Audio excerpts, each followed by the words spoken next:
good evening. It's Friday. It is 7:45 this week. A little bit late to start due to my work situation, but we are here. It is the Arsenal Women's Show. We've got a lot to get through tonight. We are going to look back on the recent international break, some good performances for some of the Arsenal girls there was over there.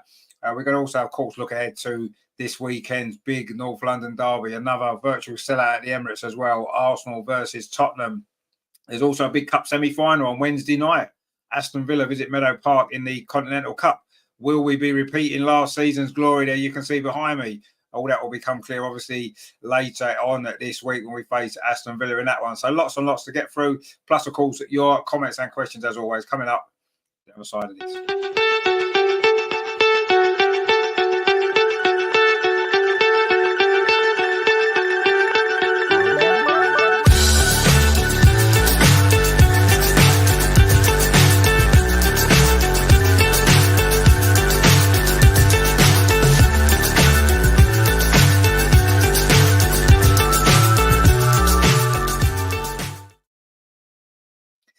So, as you can see, there's slight difference to the show this week. Andreas, as he said last week, of course, is on his way to London. He's currently in the air. He's flying across to watch the game, of course, at the weekend on Sunday. So there's no Andreas in the studio tonight. He is going to be... Oh, where have we gone? He is flying across there, as we say, and Amo's on holiday. I know. We said to him last week, didn't we? Don't go on holiday in the middle of the show. But anyway, we've got some videos for you from the guys. So we'll be looking at that as well. Oh, we've got some comments and already. Look, Terry is with us. How you doing, Terry? Good to see you, my friend. Greg says, good evening, Terry. Wish everyone let's smash them Sunday. Indeed, yeah, let's smash them on Sunday. Terry says, good evening, Greg. Hope you've had a great week. Looking forward to Sunday. I think we're all looking forward to Sunday, aren't we? A North London derby. You can't beat it, can you? Terry says we have to start calling this late Arsenal Women's Show. I wanted the time due to start was 7:45 this week. It was going to be. I knew I was going to be late from work and stuff, so I made it a later start. So we're pretty much on time.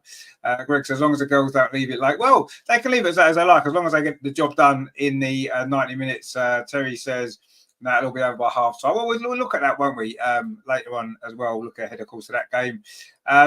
But we like to do things chronologically on this show, don't we? So the only place we can really start is going back for the last week of international football, especially the Lionesses.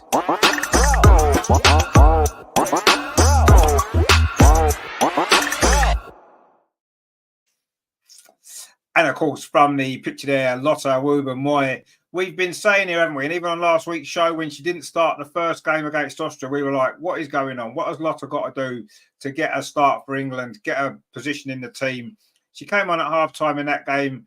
She did really well. And, of course, against Italy on Tuesday, she scored after a minute of the game. Wow. Her first England goal, her first start. She played the full 90 minutes as well, and fully deserved it was as well. I'm sure all of us were. I mean, obviously delighted for her performance, but it's more to do with the fact that it's been overdue, hasn't it? You know, she should have been playing for England a lot more, especially over the last few games when, you know, we know Leah Williamson's been out. We know Millie Bright's been out. This was her opportunity, wasn't it, to have played a lot more games for England, you know, her consistent performances.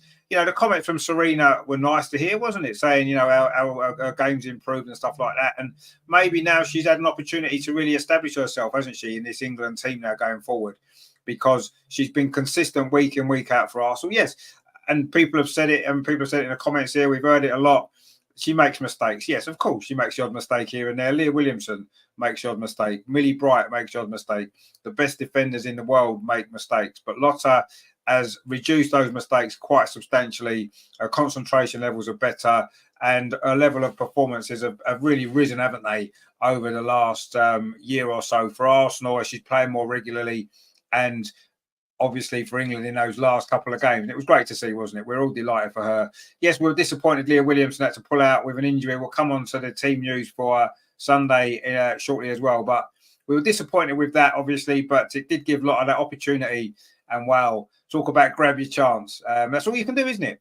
When you get the opportunity to play, you've got to make the most of it. And Lotte certainly did that. She was brilliant, wasn't she? Now, of course, the international break elsewhere we'll come on to as well. Some injuries for Arsenal, which we'll talk about as well. But Andreas, of course, was not going to let the opportunity go without having his say on the Lionesses and Lotte in particular. Hello, everybody. Yeah, what are we talking about right now? You have any idea? Yeah, of course, the Lionesses matches in Spain, 7-2, 5-1. Wow, what a statement. I know it was only friendlies. It was not the Nations League, not the Olympic qualifiers. It's sad that we are not in the finals from the Nations League, the Final Four. Yeah, I know it was only Austria and only Italy, but don't tell me that these two countries, Austria and Italy, were flying to Spain to concede 7 and 5 goals. They wanted to get a result against England, and we didn't allow them. So I think we can really be satisfied with both friendlies. From an Arsenal perspective, we had 2 players of the match, Alessia Russo and Lotte. Our players scored 2 goals from Leslie, 2 from Beth, and 1 from Lotte. And we had the assists from Manu in the Austria game, 2 assists from her in our favor. Yeah, okay. I know we shouldn't talk too much about Manu. It was a big mistake that opened the scoring for us against Austria. But yeah, it's good that our players scored, that our players had good performances. Leslie and Beth in the first match. Lotte came in the second half. Finally, she got her chance. And for the Lionesses themselves, it was good to see that players from not from the first row, from the second row, they had very, very good match minutes, like Grace Clinton, who scored, and who had 2 good matches. I think Hannah Hampton showed that she and Chiara Keating are the Lionesses' future in goal. All in all, it was really good to see the squad depth of the Lionesses, and in the second match, great that Lotte got a start and she scored in the first minute. What could be better than this? And she had a very good performance. She nearly scored a second one. She was player of the match, and Serena said in the press conference after the match that Lotte is one of the players who develops, who had made progress, and finally Serena realized this. So I hope Lotte will get more chances, more minutes. She really deserved this. And we discussed it last week in our show. There is nothing that Esme Morgan or Maya Tissier are doing better than Lotte. No, to the contrary. 2 friendlies, 2 big wins, a big statement from the Lionesses, and I think we can look forward with optimism for the next Nations League, for the qualifiers, for the Euros in 2025 in Switzerland.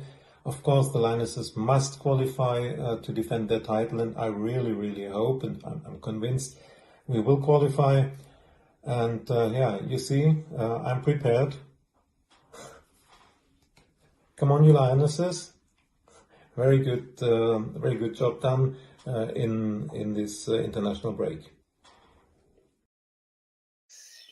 Yes, of course. Andrea's mentioning, of course, Leslie Russo and Beth Mead, who both, of course, had scored a couple of goals in that first game, didn't they? We don't want to forget about their contribution because it was great, wasn't it? But I think the whole thing with Lotte has been such a big issue for us, isn't it? I mean, it's not so much elsewhere. Probably other Lionesses fans probably don't think too much about it, do they? But for us at Arsenal, it's been such a big issue with her not getting enough minutes on the pitch, not getting any minutes on the pitch. So that was the big thing, wasn't it? To come out of this Lionesses international break. Yes, I mean, Andrea's absolutely right. Really, really disappointed that we wasn't in the final of the Nations League where we should have been. Let's be honest. It should have been England there playing Spain maybe in the final. It wasn't quite meant to be, was it, tonight at this time? So, yeah, that is a shame. But all you can do is when the games that come around, the friendlies that played, players get opportunities. And as I said, they've got to grab those chances. And obviously Lotte did that we know the quality that Leslie's got. She's going to be a regular in this England team going forward already. We know that. Beth as well, of course. I mean, wow, she just sort of got her form back for Arsenal, didn't she, in that last game against Manchester United? And she took that into the England games as well, which is great to see, isn't it? And that's what we want to see. We want to see, the Arsenal players doing well for their countries as well, don't we? Now, it wasn't all good news, was it? We saw a few of our players get injured and had to come off. Katie McCabe, for example, had to come off, didn't she, for Ireland in her game. There's doubts about her for the weekend, which we'll talk about as well. And yeah, there was one or two disappointments, I suppose, on the injury front. But yeah, some people will say, I'm sure, that international breaks, there's too many of them. The girls are playing too many games. They're leaving themselves open to injuries. And we've seen all the ACLs that there's been more, hasn't there, in the last few weeks as well.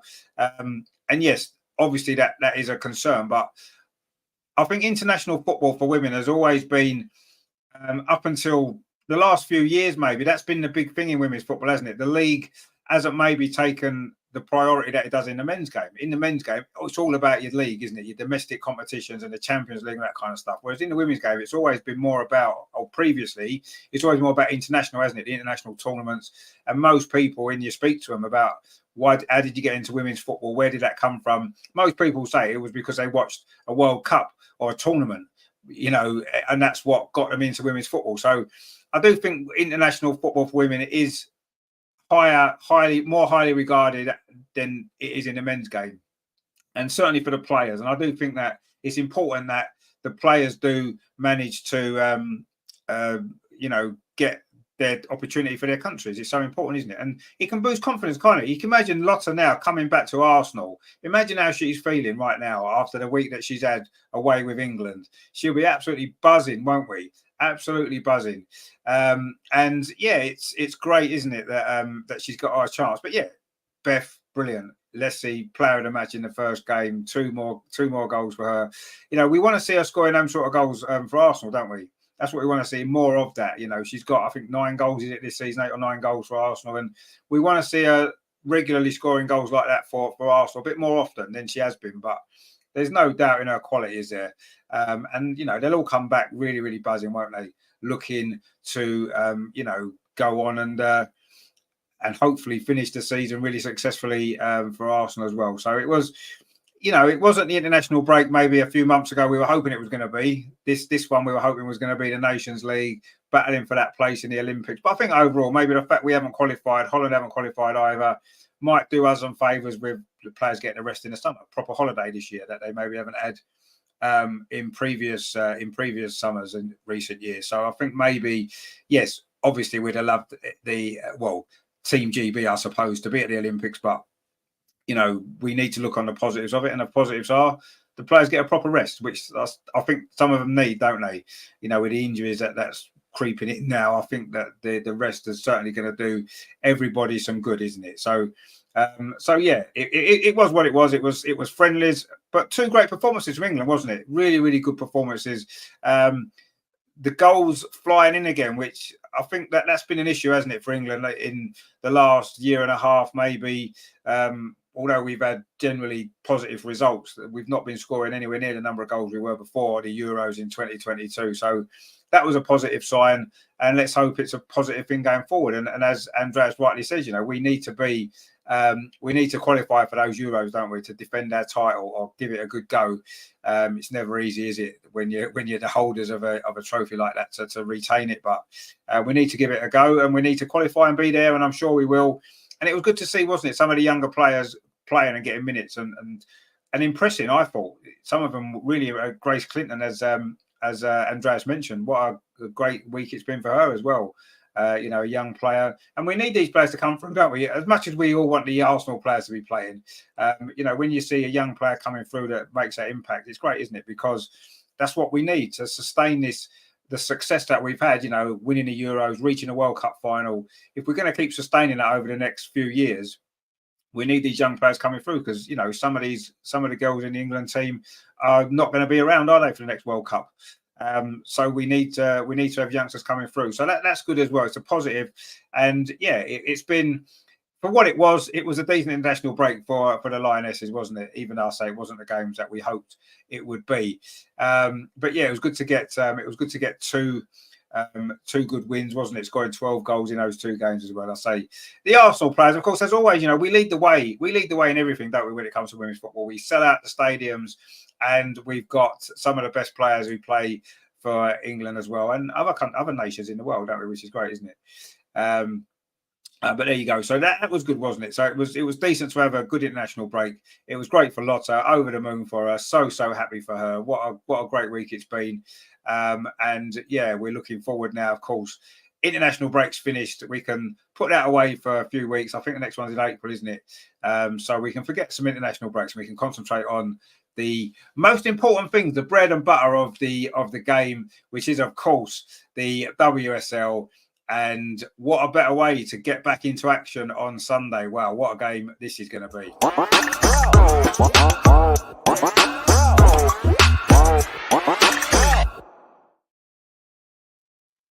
I mean, we don't need to say what North London is. We know, don't we? There's only ever one answer to that question, isn't there? What colour is North London? We all know. And we're going to prove it again, aren't we? On Sunday, I'm sure we are. And of course, as we know, we owe Tottenham, don't we, big time for that defeat that we suffered away from home just before Christmas, wasn't it? The last game before the winter break. That was such a difficult one to take, wasn't it? We've had some really tough defeats this season, but that was probably the toughest of them all, wasn't it? In the context of the way the game played out as well, we should have won that game reasonably comfortably. And in the end, we didn't take our chances. We got caught on a sucker punch and we just couldn't get the ball in the net, could we? So, when you remember they got a draw at Meadow Park as well, didn't they? In the Conti Cup, we did win the penalty shootout, of course. But yeah, we definitely need to get back on winning track against Tottenham, don't we? We've not actually beaten them yet this season in 2 previous meetings, if you discount penalties. So yeah, it's a massive game, isn't it? We've just got ourselves back in the title race, haven't we? We're 3 points away from the leaders, well, the joint leaders, I suppose you could say, couldn't you, in Chelsea and Man City? We're just 3 points behind. All we have to do now is just keep winning our games. And obviously, there's a little bit more at stake, isn't there, in the fact it's a North London derby. But I think most people that follow the women's football, the women's team, I think most of us probably look on Chelsea as our biggest rivals. And that's probably because, the Tottenham women's team have only recently been at the top level, haven't they? They've only been in the WSL for 3 or 4 seasons. They're not traditionally a top side in women's football. They're becoming established now, which is great for them, of course. But it's not got the same history. It's not got the same kind of feeling involved, has it? The women's North London derby as the men's, of course. Means we have to beat them. Absolutely. We can't lose to Tottenham again, can we? That would be terrible. But it's not quite got the same, has it? I think the bigger rivalry in the women's team is definitely with Chelsea. And of course, we play them in a few weeks, don't we? But yeah, but it's still a massive game, isn't it? Because it's Tottenham. It's at the Emirates. And once again, it looks as though it may well end up being a sellout. I think 59,000 tickets have been sold already. There's still time, obviously, to get those last few sold. And it's going to be another magnificent occasion, isn't it, for the Arsenal women's team, for women's football in this country as well. The fact that 60,000 people are there or thereabouts are coming regularly now to watch these games it's an incredible thing, isn't it? I can remember just two seasons ago, we were at the Emirates for a Champions League game, Arsenal against Wolfsburg, and there was 5,000 at the Emirates. 5,000 there was, and it was great to be there. The atmosphere was great. It was a really good game.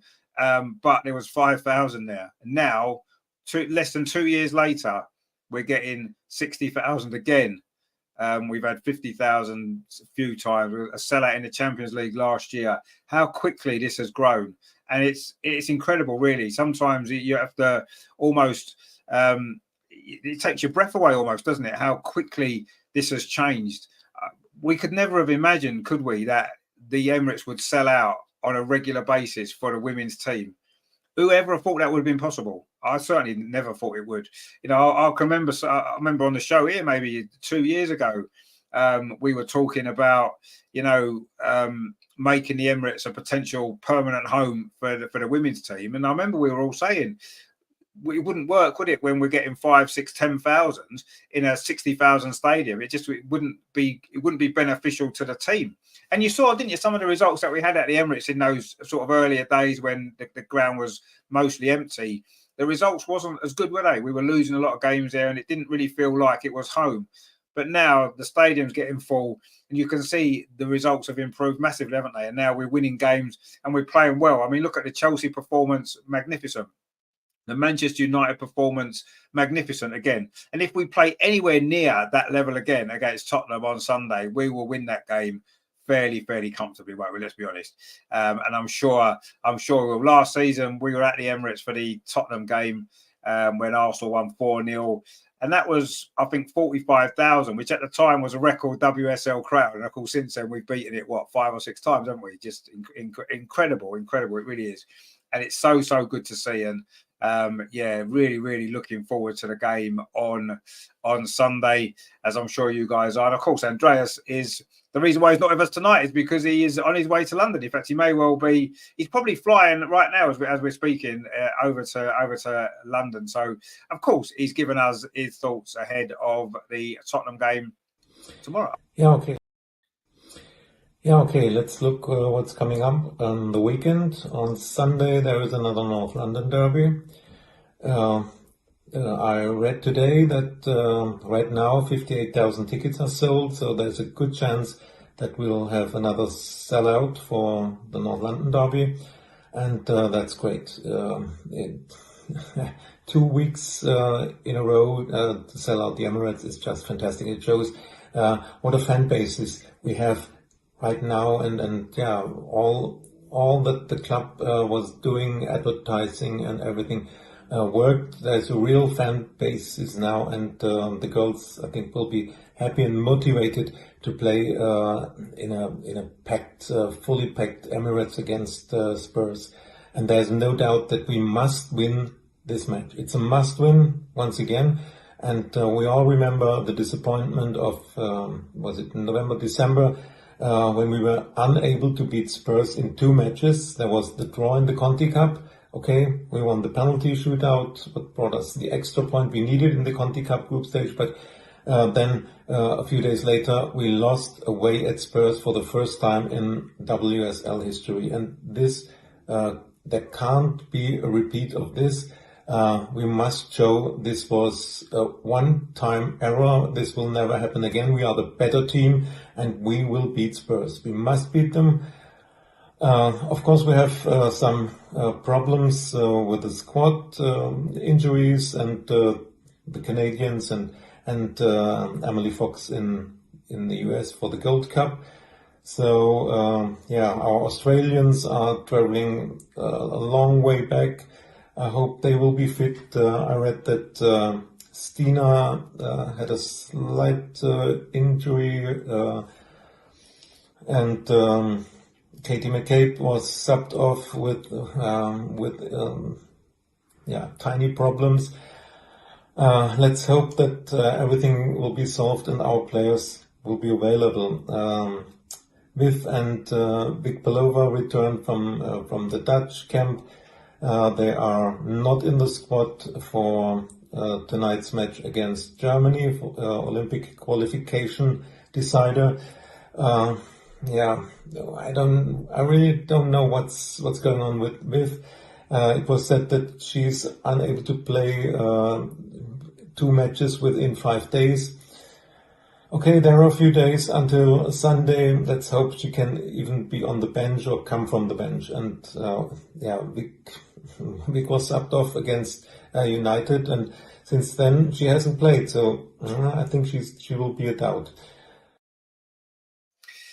I mean, I wanted to talk about Viv because obviously since Andreas recorded that video, there has been obviously Jonas's press conference, and basically she's having to have a minor knee surgery, which is a little bit of a worry, isn't it, when she's just recently back from the ACL. Now, I think we all know that we haven't seen the proper Viv, have we, since she's come back? I don't think there's any doubt about that. I think Viv says herself, we've seen glimpses, obviously that goal against Liverpool, but we haven't really seen the real Viv, have we? And I think maybe she's not been 100% fit. I mean, she did speak, didn't she, earlier about the fact that she was a little bit worried about the injury, and she was worried about getting tackled and all this kind of stuff, and that she was feeling better about that. But I've said it before. We've seen it happen so many times that when a player comes back from a long injury, when it's an ACL or they're out for a year or so, there is a very real possibility that you do end up picking up some more injuries once you're back. There's a few little niggly injuries. Now, obviously, Jonas has described this as a minor knee injury, a minor knee surgery, sorry. And you have to wonder what that means exactly. But he did say she's going to be out for several weeks. He mentioned the word several weeks, which is quite a worry, isn't it? When you look at where we are in the season, how many games we've got left. Is Viv going to play again this season? We don't know, do we? At this moment in time, I think there's a doubt. And I'm not sure now. I'm having, and I don't really want to think about it, but I'm starting to get thoughts that maybe Viv is had enough of playing football. I think maybe, you know, she's mentioned a few times, hasn't she, about the mental strain it's put her under and the pressure that she feels, and whether being out for as long as she was out made her think about things in a different way. I'm not sure. And obviously now she's had a couple of little niggly injuries now, hasn't she, since she came back. And I don't know. I'm starting to think that, have we seen, is this the end for Viv's career? I mean, you know, when you look at her age, it seems incredible, really. But I don't know. Hopefully she can come back from this and she'll be back. But I don't know. I'm starting to wonder that if she doesn't play again this season, will we see her? Will we see her again? I don't know. I really don't know. How motivated is she to really get back to that top level again? From what we've seen of her at Arsenal this season since she's back, I don't really see it as much. I don't see that same level that we were seeing from before. And I don't blame her at all. And I wouldn't blame her if she decided that she's had enough. Honestly, I wouldn't. And fair play to her, because what she's given us and what she's given the women's game over the last sort of 6, 7, 8, 9, 10 years that she's played has been incredible. And yeah, if she feels that she can't carry on, then we'd have to respect that decision. As sad as we would be, obviously, not to see her playing, but I don't know. I think that there's I'm concerned, shall we say, of that. You know, her kind of fitness levels and her motivation maybe to get back. You can see with Beth. And I know Beth's got different levels of motivation, different reasons as well to want to get back to the top. You can see the difference in the pair of them, the way they've come back, how they've been playing. You can just see it in them when they're on the pitch. You know, Beth has been looking like Beth. You know, no different really. Yes, her levels of performance haven't quite reached that same consistency that she had before. Obviously, that's going to take a bit more time, but you can see it in her. She looks like the old Beth, doesn't she? Whereas Viv hasn't looked herself at all. In any game, I don't think, since she's come back. She was slightly better after the winter break, but even then, I didn't think she was anywhere near the levels that we know she can be, that we've seen. So yeah, I don't know. Maybe she needs this time away again from it, get this surgery done, and let's hope she can be back this season. But I wouldn't be surprised if we don't see her again this season, and hopefully, you know, we will see her again playing next season or whenever. But yeah, that was really, I felt really sad when Jonas was saying that, actually, because it's a massive blow, isn't it, as well? If you know, just being injured again, I mean, what must she be feeling when she's spent so long working to get back to play again? She's played what, I don't know, not even 10 games, I don't think, this season, and she's got another surgery. Yeah, it's horrible, and we all feel for her, I'm sure. But yeah, we just want to see her playing again, don't we? We want to see her back out on the pitch, and let's hope that we will. But yeah, very worrying news. But the other injury stuff, I think, is maybe not as serious at all. Vicky Pelova, Jonas said should be available, hopefully on Sunday. Even Leah Williamson, of course, about to pull out the England team. That, you know, he was saying that even she is in contention now. She's been training, but they want to maybe monitor a little bit more closely. I'm not sure she'll be starting that game on Sunday. She may well play a part, but it seems as though, you know, Katie McCabe again could feature at the weekend. So I don't think the injuries apart from Viv, I don't think the other injuries actually are going to be too bad. I think they're just short-term ones. And the other one, of course, was Stina, who did go off in the Sweden game. She got a great goal, didn't she, in one of those games? That was a brilliant finish from Stina. And again, I don't think her injuries is anything to worry about. I think, she may well be there on Sunday to play. Whether or not she starts, that's another interesting thing. We'll come on to the team news, actually. What do we think? Who do we think what the lineup will be? Because obviously Jonas made those changes, didn't he, in the last game? Of course, we know obviously Emily Fox is missing, the Canadians are missing, so Zinni will probably be back in goal again. So the Australians, of course, had the long flight, as they always do. Are they going to be in the right sort of level to play on Sunday? We'll have to see. Quite often, Forley's played, hasn't she, after the national break? Obviously, if Katie McCabe can't quite make it, then you'd imagine Steph will play left back, wouldn't you?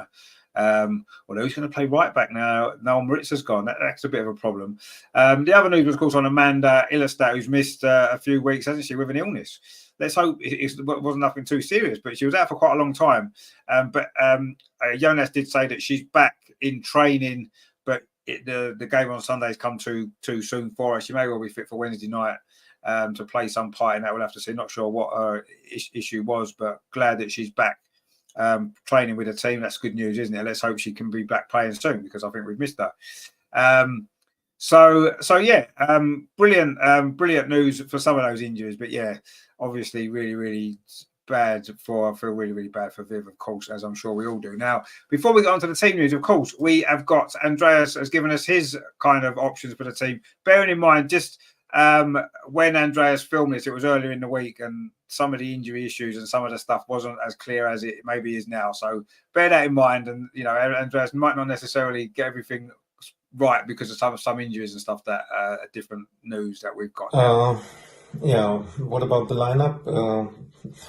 If Amanda is still injured, is still ill, sorry, and Leah, we don't know with her. It was said a slight injury. Maybe she can be back in the squad. Otherwise, let's hope that Katie will be available, that Steph is back from the international break from Australia, and then there's Lotte and Laya.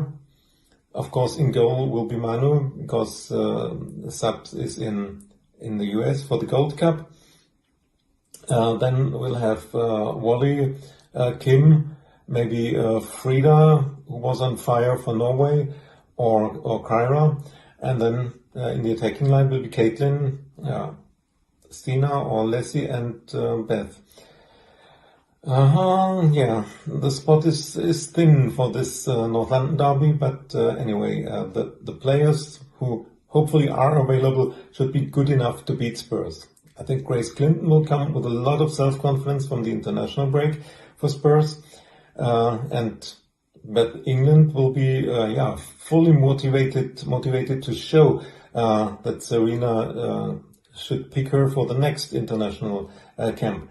So it won't be easy, but we are at home. We have a fully packed Emirates behind us. The atmosphere and everything, we feel at home at the Emirates. The girls have shown that this is their home, and I'm fully convinced we will beat Spurs. As I said, it's a must-win, and we will win. We will win 3-1. This is my prediction, and let's go. Come on, you Gunners. Well, optimistic as ever. Andreas says a 3-1 win. I mean, we'll take a 3-1 win, won't we? Of course, we'll take any win. Be nice to bag a few goals against Tottenham, wouldn't it, after the last game? So I don't think the injuries are quite as bad as maybe they look like they might have been earlier in the week. So maybe some of those players might be fit to join in. We know, I'll say Amanda won't be, but some of the others may well be. Katie McCabe should be okay, hopefully, and we'll see. I mean, it's always interesting, though, isn't it, with the lineup with Jonas, because he picked the same team, didn't he, for weeks and weeks and weeks, and we were saying you've got to change it, you've got to play Stina, you've got to play. Obviously, Chloe can't play this weekend, of course, because she's away with Canada. But I think the Stina thing's quite interesting, isn't it? Because we played so well against Manchester United, and it was with Stina in that team, and I thought that she created a lot of problems for Manchester United, didn't she? With her movement, she had a big hand in all the goals, didn't she? She played a part in all of them, a big part in all the goals. So, and she had done as well in the midweek victory before that. So I do feel as though she's done enough, definitely, to warrant a start. But Leslie's Leslie, isn't she? Is there a way he can fit both of them in? Now, obviously, with Viv not being available for a few weeks or more, it's maybe an opportunity now, isn't it, for Jonas to maybe think, put Leslie in that number 10 role, that where Viv's been, put her there, play Stina through the middle, and maybe that can be the way forward. Will he do it? Be interesting to see, won't he? I mean, I'm hoping at some point in the next few weeks he does try that. I would like to see us try it before we play Chelsea.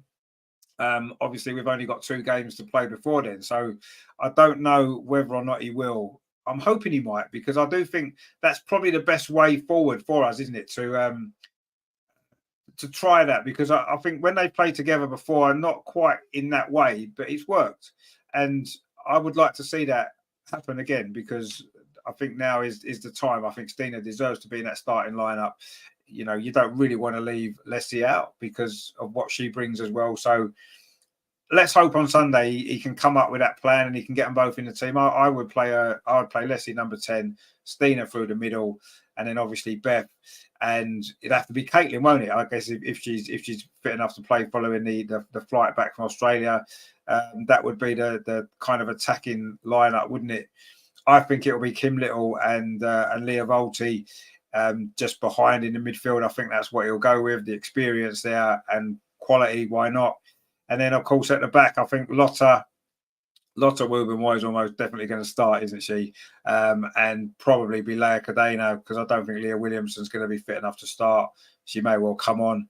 Will it be Stefan and Katie as the 2 fullbacks? More than likely. And that'll probably be the team, and Zinsberger in goal, which is a worry, isn't it? Manu Zinsberger is the worry. I thought Sabrina had a decent enough game, didn't she, against Manchester United? And we saw the performance of Manu for Austria against England, didn't we, last week? And you have to say, it's a worry, isn't it? The goals that she conceded in that game, some of the goals she's conceded for Arsenal, it's a tricky one, isn't it? But obviously we want her to do well. If she's playing, which she's bound to be playing, you would imagine, will he throw Sarah in? Sarah Bugatti, will he throw her in for her first game? We've got her in for a reason. Yes, I do think a lot of it is to do with the influence around the camp, the experience. But will he throw her in? That could be interesting, couldn't it? Maybe Sarah might get her Arsenal debut. Very, very experienced, very, very experienced player, of course she is. But I don't know. It will probably be Zinsberger, won't it? And I do feel as though, I don't know. That is a worry, obviously. It is a worry. And as Andreas mentioned there, Beth England, of course, she's had a few injury issues this season, but we know what a big goal scorer she is. And she's going to want to prove her point to Serena as well, isn't she? She scored a lot of goals for Tottenham last season when she came in, and a goal scoring record for Tottenham is brilliant, isn't it, when she's been fit? So she's obviously a threat. She scored against us before a few times, as we know, both for Chelsea and for Tottenham. So she's gonna be one to keep an eye on. So Tottenham have got a threat in them, and I do feel if Zinsberger plays, we will probably concede a goal. It just seems inevitable, doesn't it, that we will? But let's be honest, with the attacking lineup that we've got, the attacking talent that we've got, and the fact that suddenly now we found ourselves back in the title race, we can't afford any slip-ups.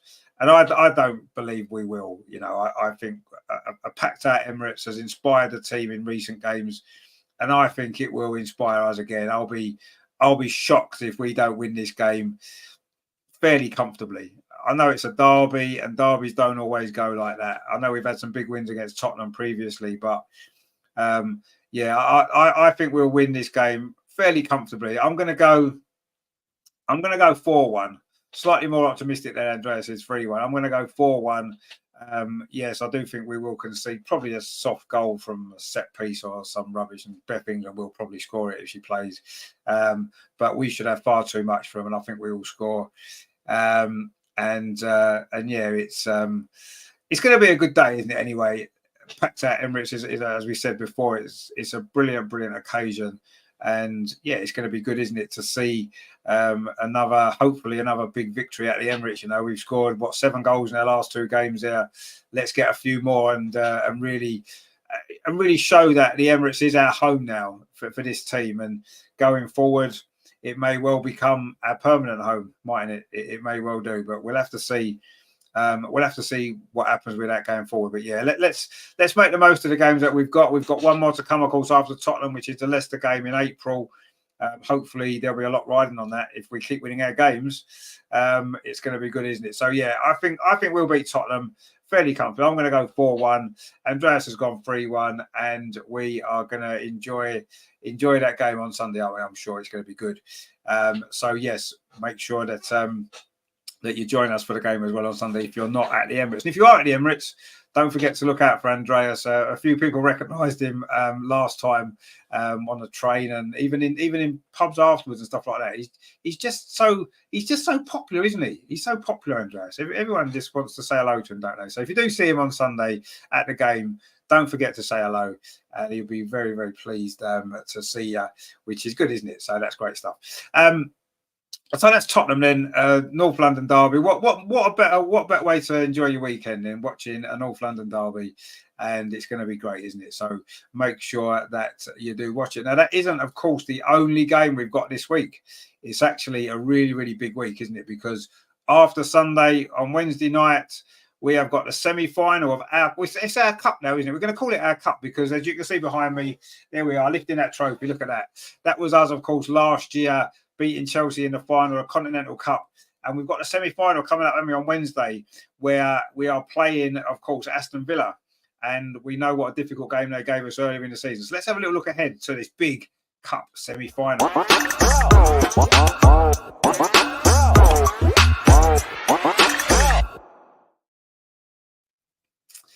So, yeah, of course, as we know, Villa came to the Emirates, didn't they, earlier in the season, and what a scare they gave us then, didn't they? They got the lead, and it wasn't until stoppage time when we got those 2 goals to win the game. They've had a funny season, Villa, haven't they? They've been nowhere near as good as we expected them to be. We were saying, wasn't we, at the end of last season, with some of the signings that they made, that they could be one of the teams to maybe challenge the top 3, top 4. And look at them, they've been struggling at the bottom of the table for a long time. But we know they've got quality players. And we know they're capable of beating anybody on their day with the players that they've got. Rachel Daly's obviously got goals in her. We know that, of course, our very own Jordan Nobbs as well. They've got some real quality, haven't they? And I'm confident, of course. We've got to be confident. We're at home at Meadow Park, where we don't lose. We did lose to Man City, of course, in the FA Cup, but we don't lose it very often, do we? So we've got to be confident, haven't we, about this game. And it could be, I know we're still in the title race, and I don't want to say that the Continental Cup is all or nothing, because we should be still looking at that league title. We still should be looking at it saying, you know what, we still got a chance to win that. So let's not write that off completely. But realistically, you have to say that the Continental Cup now does represent, as it did last season, our best chance of winning the league and winning a trophy, sorry. And we can't take that lightly, because it's such an important, Arsenal women have always been about winning trophies. We're the most successful women's team in the country, and we went quite a long time without winning anything, didn't we? Until last season. What was it? 3 seasons, which I think was the longest we'd ever gone in our whole history without winning a trophy. So we won one. We want to try and win it again, don't we? Winning a trophy 2 seasons in a row would be fantastic, wouldn't it? So let's really go for it. I'm sure that we will. Now we've seen, haven't we, in the Continental Cup, Jonas has done a lot of squad rotation. Of course he has. It's without the Champions League, without European, it's become the competition to rotate the squad in, and we've got great results. The Tottenham game, as we know, the penalty shootout was a little bit more nervy than it needed to be, but we've performed well. But we haven't really played any of the top sides, have we? The group stage, apart from the Tottenham game, was fairly comfortable. We then played Reading, it was a comfortable game. London City Lioness is a comfortable game. So yeah, it's our biggest test of the competition, isn't it? And we did, of course, beat Aston Villa last season in the quarter-final, didn't we, at Meadow Park? That was a really good performance, wasn't it? We won 3-0 that night. Frida Minor got a couple of goals, didn't she? A couple of great goals, actually, in that game, if you remember. So we've got to be confident of winning. And I have to say that, you know, it's a great opportunity for us, isn't it, to get through to the final. You know, the way the draw worked out, couldn't have gone better, could it? Man City playing Chelsea. So obviously one of them's out. We avoided either of them. And if we get through to the final, we are the team to beat, aren't we? We're the holders, and we showed last year that we can beat the best teams. And obviously we did in the final, didn't we? So we have to feel confident again, but we can't take it for granted yet. We have to do good, don't we? Now, of course, Andreas has sent a video in for his preview of the Aston Villa games. Let's have a listen to what his thoughts ahead of Aston Villa in the semi-final. Yeah, we have the North London derby on Sunday, but there is another very, very important match before we have our next show next week on Friday. So it's the semi-final in the Conti Cup against Aston Villa. There is no doubt that we want to defend our title in Conti Cup. We want to win this trophy, and we need to reach the final. And yeah, we need to win this trophy again because we are out in Champions League, we are out in FA Cup. To be honest, we are probably out of the title race. So, the Conti Cup is our trophy. We have to defend the title, and therefore we have to beat Villa. Is it possible? Yes, of course, we are the better team. Villa is not as good as we are. Villa has personal problems too, and we are playing at home at Meadow Park. I'm sure we will win. Let's see how the squad will be for the Conti Cup match, if players can return. I really hope that Leah and Amanda will be available, and let's hope for Viv and Vic again. No other injuries. Then our squad depth is strong enough for Villa. Let's try something. Let's give Stina and Kara again minutes. And let's beat Villa. Let's be self-confident and start from the first minute attacking Villa. And the good thing is Villa can't defend in a low block, because they can't say, let's hope for a draw. No, they want to win too. They must risk something. The longer the match goes, Villa must risk more, and this will open spaces for us, for players like Stina with her runs. And I'm convinced we'll win. It will not be a Terry win. You know what I mean? But we will win. And what's my prediction? Will we keep a clean sheet for such a long time? Let me be optimistic and say we keep a clean sheet and we will win 2-0 without problems. I hope so. And then we'll reach the final and look forward to defending our title, the Conti Cup. Arsenal, Villa, 2-0. My prediction. Let's hope the best. And come on, you Gunners. Good stuff. What's up? 2-0? Yeah, I mean, we'll take a 2-0 in a cup semi-final. You'll take anything, won't you? Any win will do. You don't get any second chances, do you, in a cup competition? So, I pretty much agree with most of that. We are the better team than Aston Villa. We know that, but we did have some problems against them earlier in the season, didn't we? But I do think the circumstances are different now. We know at the start of the season, with the issues that we had with no proper pre-season and the Champions League, we just got knocked out of that just before, and all this kind of stuff. And it was difficult, wasn't it, at that particular time? I think now, yes, we've had an international break, but we were looking. I know we had obviously some disappointing results, the Man City defeat, for example, and stuff like that. But I think we're in a better place now overall than we were when we played Villa before. And I would be shocked if we don't win that game on Wednesday. I've got to be honest. I do think maybe what happens on Sunday against Tottenham will play a part to a degree. Obviously, if we don't beat Tottenham, which I know none of us want to contemplate, and I'm sure nobody will assume that we won't beat Tottenham. But if we didn't, then suddenly the 100% focus on everything will have to be on the Continental Cup, and then you have to look at the rotation of the squad. And I don't think Jonas will take any risks, will he, against Aston Villa?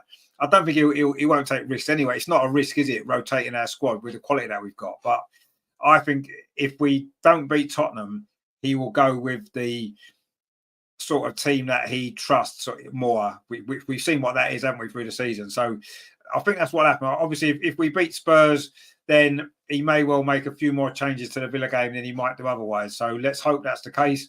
And let's hope we do see a little bit of rotation. Obviously, the squad is not, as Andreas said, the squad isn't quite as deep as it has been due to the fact that we've got the Gold Cup, which isn't great, is it? These tournaments in the middle of the season, not useful, are they? And obviously, we have got one or two little injuries as well. But yeah, I think we'll win. I think we will enjoy another cup final in the Continental Cup. And yeah, I think 2-0 is a fair prediction. Let's be fair. Obviously, I expect we can, if we hit our best form, we can score a lot more goals than that, and we can beat them maybe 3 or 4. But it's a cup semi-final. Cup semi-finals are always a bit nervy, aren't they? There's always, that element of risk because you can see the daft goal, and we've conceded so many. We've said it so many times, haven't we? How many stupid goals have we conceded this season? And in a cup semi-final, you don't really want to be conceding a silly goal and have to fight back and make it really difficult here. So yeah,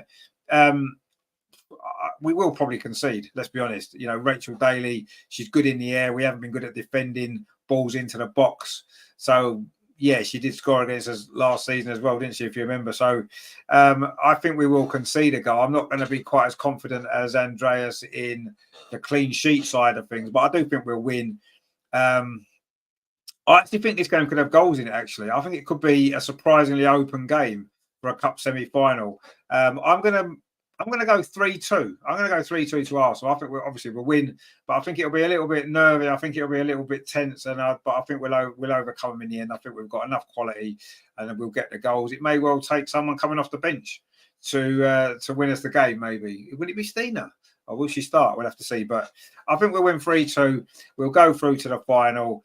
And we can then relax a little bit and look forward to the next game, which is obviously against Chelsea, which is a big one, isn't it? So, yeah, I'm going to go 4-1 against Tottenham and 3-2 against Aston Villa. And, of course, Andreas has gone 3-1 and 2-0. So, confident, aren't we? We're confident. Let's be honest. We are confident. Now, I've had a few issues with the bloody chat today just because the computer's been a bit stupid. So, where are we?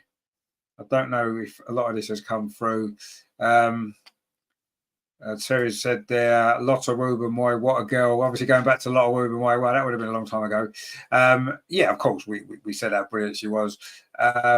Greg says even the commentators said she's been best in the WSL. I couldn't watch the game live, unfortunately. I've obviously seen the highlights since, but yeah, I know fans of other teams have said she's been best defender in the WSL this season, so we shouldn't be surprised by that. I'm certainly not surprised by the performance that she gave. We were just dying for her to get a chance, wasn't we? So yes. Emma's in the chat. How are you doing? Of course we recognise you. How would we not recognise her? I thought you was on holiday anyway. What are you doing? What are you doing in the chat, watching the show? You shouldn't be doing that, should you? Terry says, Millie Bright quaking in her boots. I'm not sure if she's quaking in her boots, to be honest. I think Millie Bright is pretty much a shoo-in when she's fit to play in the same way that Leah Williamson is. When those two are fit, they're going to play every game, aren't they? So I don't think Millie Bright is quaking in her boots. But it's good to have someone putting pressure on, isn't it? And I think Lotte showed that, didn't she? That she's capable of doing that. She's capable of doing that, which is great, isn't it? Greg says he's fed up with your holiday already. Well, he must be. Yeah, he can't be having a great time, can he? If he'd rather be watching us here. Anyway, what have we got here? Greg says Arsenal girls played a match in both. Yeah, they were exactly. Yeah, we did mention that before.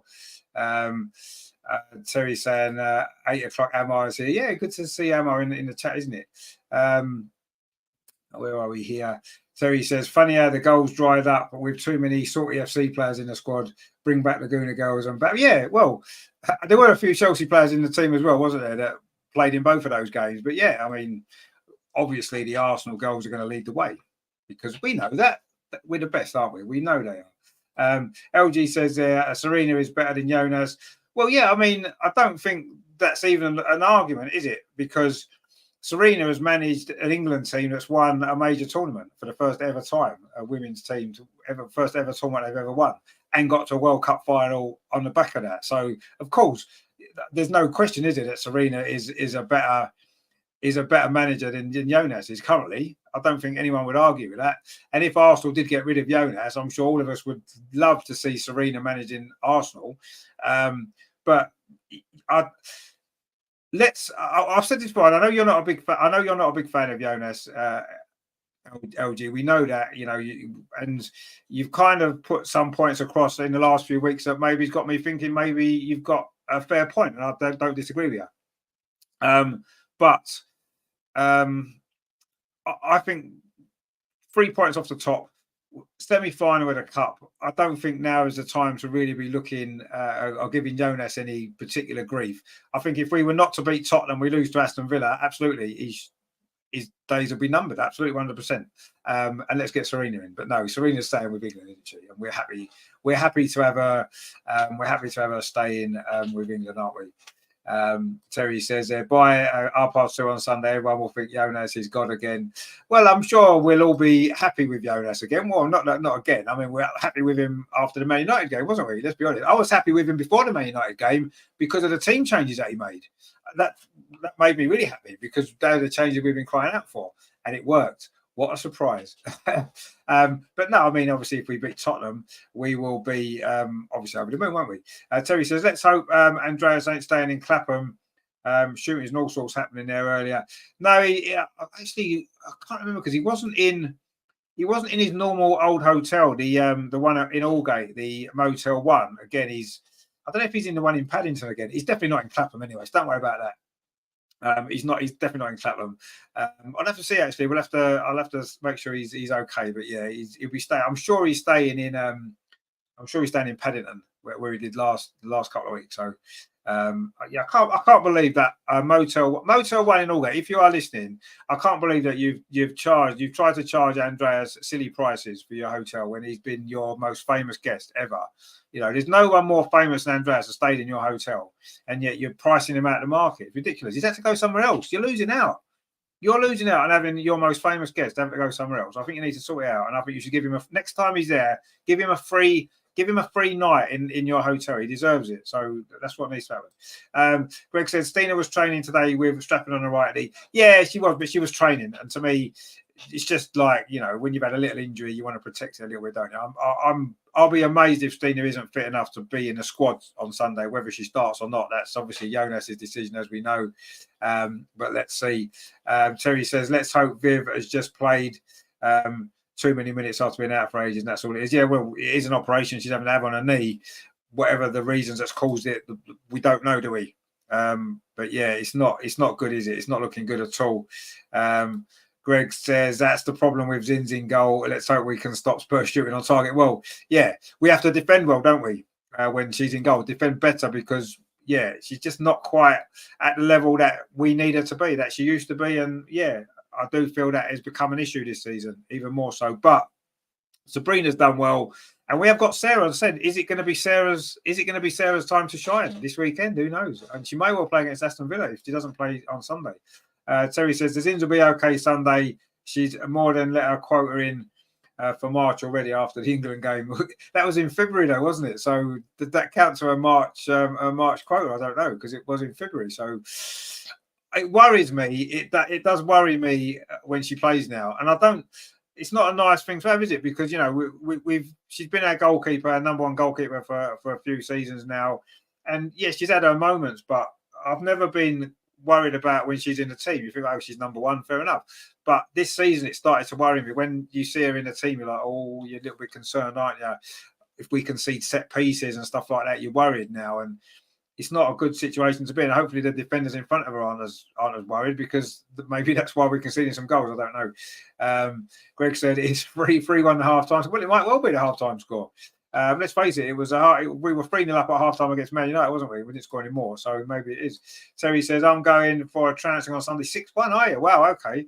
I hope you're right. Be nice to score 6 against them, wouldn't it? But anyway, let's see what happens. Terry says, if it's less than 6 at full time, I'll be disappointed. Oh, no, you can't be disappointed. Beating Tottenham, even if we beat Tottenham 1-0 or 2-1, we've beaten Tottenham at the Emirates. We've got our revenge. Surely that's enough, isn't it? You know, you don't be disappointed if we haven't scored 6. I mean, it'd be great to score 6, but I certainly wouldn't be disappointed. Absolutely not. I mean, it's you know, we just have to win, don't we? That's what it's all about. Terry says Super Jen won it for us. Yeah, the penalty shootout, of course. Super Jen, who's no longer with us, as we know, she's gone to America. But yeah, that was a great moment, wasn't it?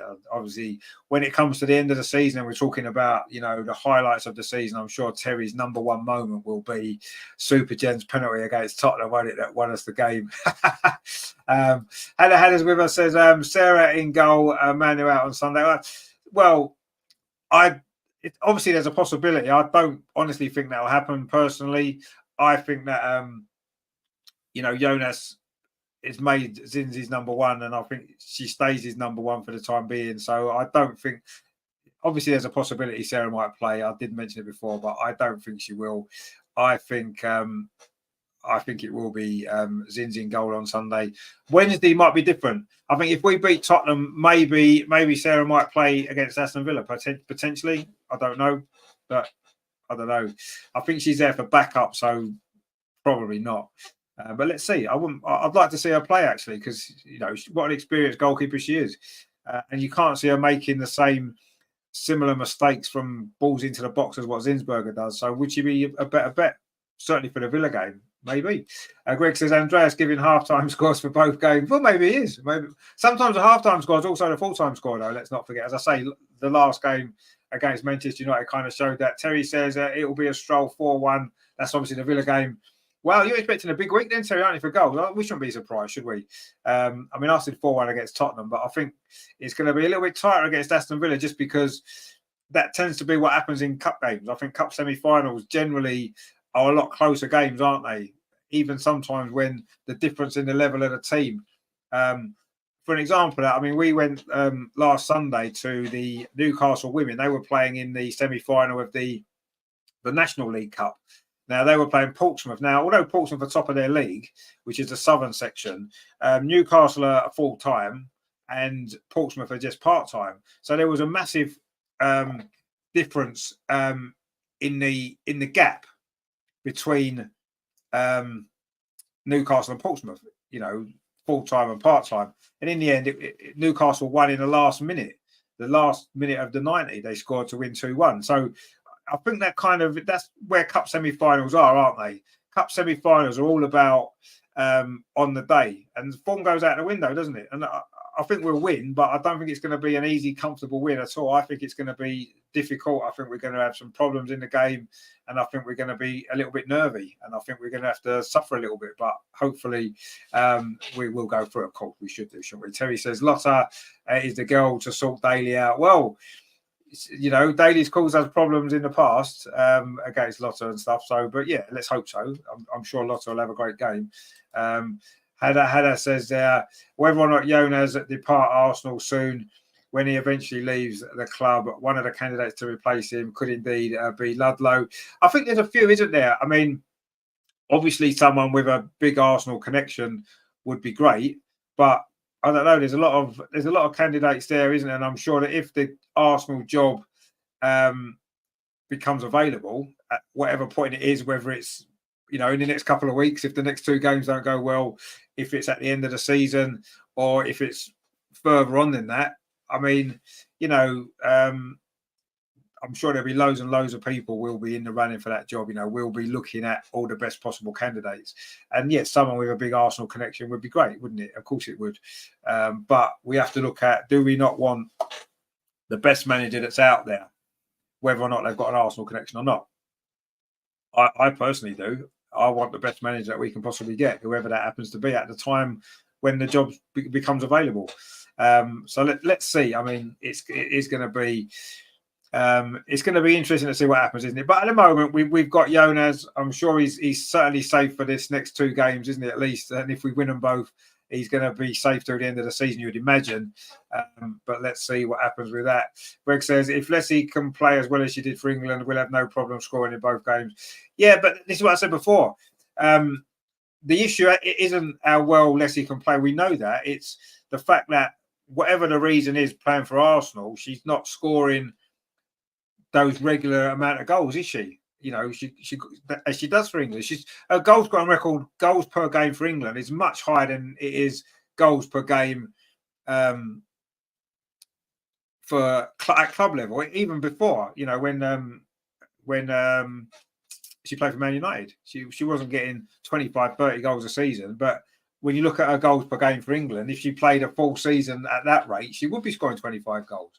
I know you only play internationals, a couple of internationals every couple of months or so. But yeah, if we can find a way to get Leslie to score at that same level, then wow, we'll be laughing with her, with Stina, with Beth, you know, all these players. Caitlin pops in with goals, you know, Frida, when she plays, scores goals. You know, this team has got goals galore in it when it clicks.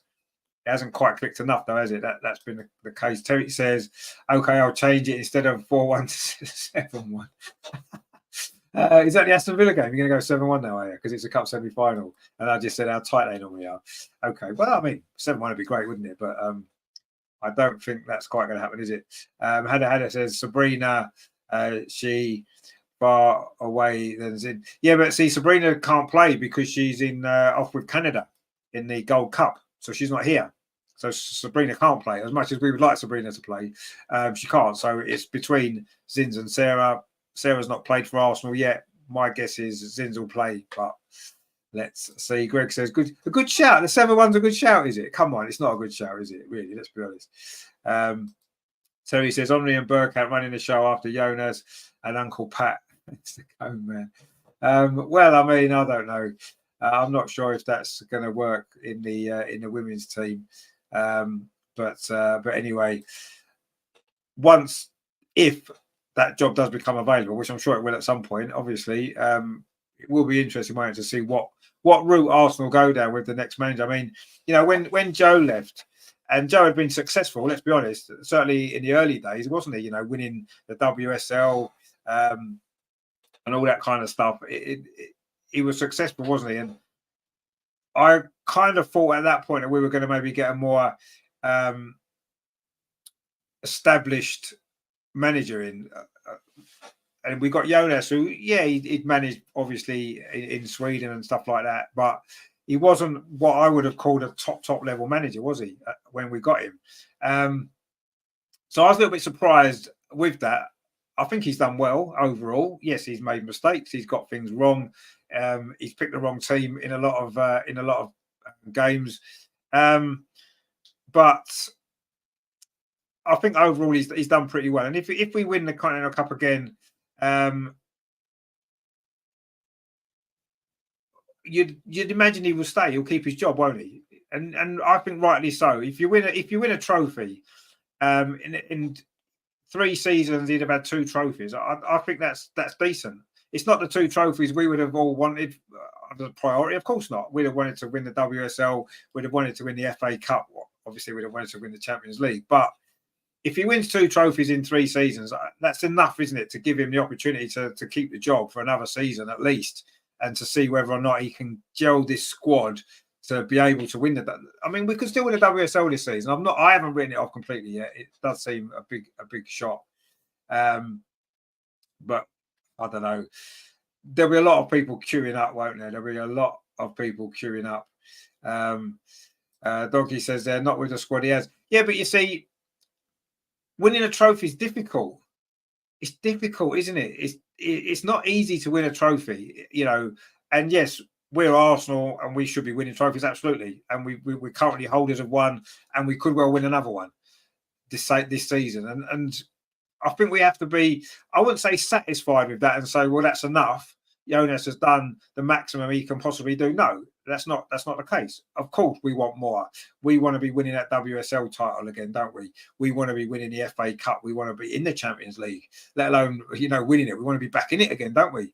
And these are all things that we've got to have as our ambition. Of course, we have. We've got to demand that, really, haven't we? This is where this club should be. This is where we need to be as a club, don't we?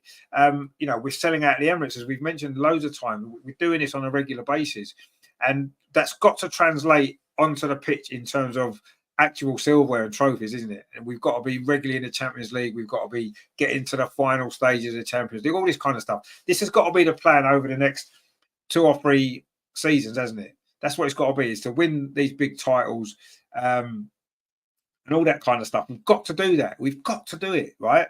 And to me, we are not far away. We aren't far away. I think last season, with the injuries that we had, I think we could have won more than we ended up winning. We got a trophy on the board. I think we could have done more if we wasn't so unlucky with injuries. The season before, we were 45 minutes away. And the last 45 minutes of the season, we were top of the league. And we couldn't quite finish it and get it over the line, although we did win that game.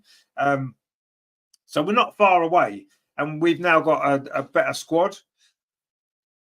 I think Jonas deserves the opportunity. If we win the Continental Cup again, and we finish in the top 3, certainly qualify for the Champions League, get through that, he deserves another season, or he deserves at least to start the next season and see where we are. Yes, if we have a bad start to next season, if we're out of the Champions League and the qualifiers again, if any of those things happen, then obviously we'll have to rethink. Of course we would. Absolutely no chance we could keep him. But he would certainly deserve that opportunity, I think.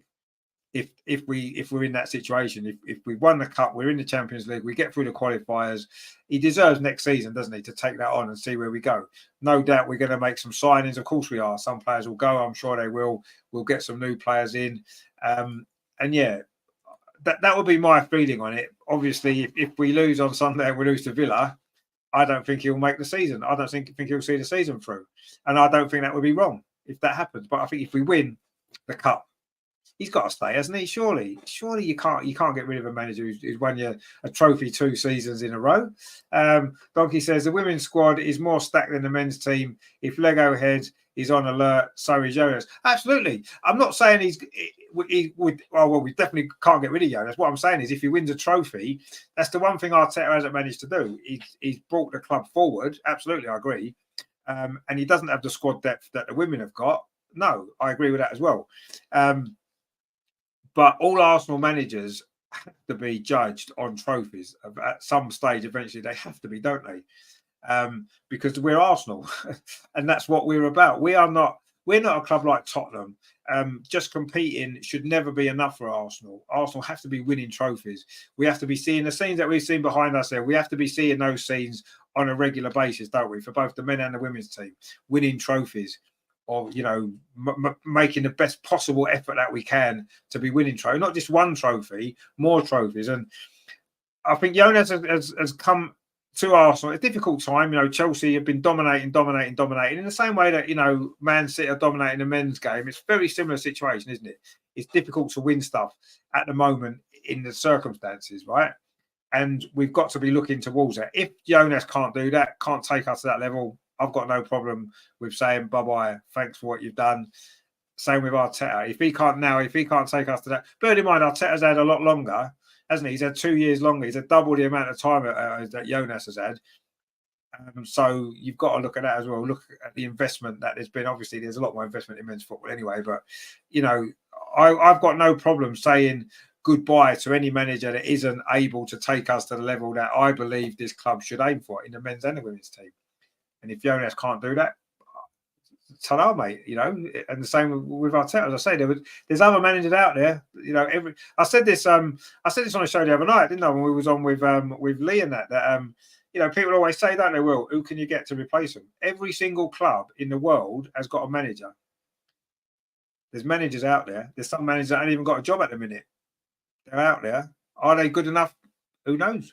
Some managers work at clubs and some don't, do they? I personally have always liked generally a manager that's got some sort of connection with your club. I think it just is a better fit. Doesn't always work, as we may be seeing with Arteta, although lots of people would argue that Arteta has worked. I kind of quite like that, but I'm not overly fussed anymore. I just want the best manager for the job. Absolutely, the best manager for the job, whoever that is. So there you go. Hannah says, I mean, in goal, Sabrina, she's better than Zinsberger saving the ball. Well, of course, yeah, no, I agree. She's a better goalkeeper at this moment in time. I agree with her. But she can't play, obviously, at the weekend. But yeah, no, I'll take your point. I agree. Terry says, Arteta ain't won Nish yet, but they still want to give him another chance. Yeah, exactly. And this is the thing, isn't it? How much longer can you go on as an Arsenal manager, whether you're the men's team or the women's team, without winning a trophy? How long can you expect to go on for? Because look at Arsenal historically. The women's team have always won trophies on a consistent basis, and it was only, Joe went 2 seasons without winning a trophy, I think it was, and he went. Yes, he wasn't sacked as such, but he was moved on. And Jonas now has won the trophy in his 2nd season last year, and he could win another one this season. That's what Arsenal managers expected to do. In the men's team, you don't get many Arsenal managers last very long without winning trophies. I know the Arsene Wenger thing people will mention. He was there. He went 9 years without winning a trophy. But you've got to look at the circumstances of that. Moving to the Emirates Stadium, having to sell the best players every year, not being able to really invest back in the team. So you have to make allowances for that. But if you go back historically, most managers at Arsenal don't last very long if they don't win trophies. They never have done. Since Herbert Chapman's days, that's it. He set the standard. Herbert Chapman set the standard for Arsenal, and that's it. In the same way in the women's team, that Vic Akers set the standard. And unfortunately, everybody else that comes after, you've got a lot to live up to. And if you're not big enough, if you're not strong enough to deal with that, you can't deal with the history of this club weighing on your shoulders, you're in the wrong job. Simple as that. And I've detached myself, and I think maybe partly because of what happened with Arsene Wenger, maybe I've detached myself a little bit from Arsenal managers now, and I just look at it and say, look, are you big enough to handle this job? Are you big enough for this club? Can you live up to the expectations of what's gone before you? If you can't, then I'm prepared to give you a crack. I'll let you have a crack at it first, of course. 2 or 3 years, however long it is.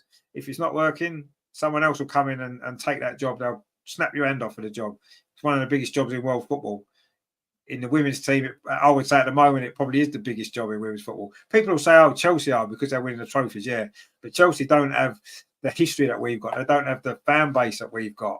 Coming to being the Arsenal women's manager, I think is the biggest job in women's football, club football.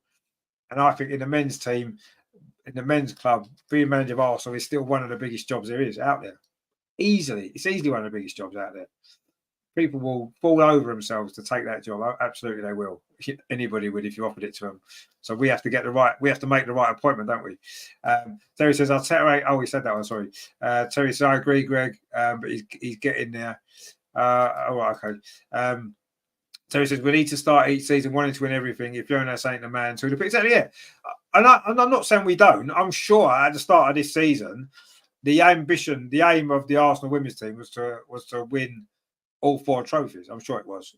Was that realistic? I don't know. We put together a squad that you think's deep enough. But yeah, I'm sure that was the ambition. I'm sure that's Jonas's ambition. It was. I'm sure that's always the ambition of the men's team as well. Of course it is. We're Arsenal. That should be the ambition.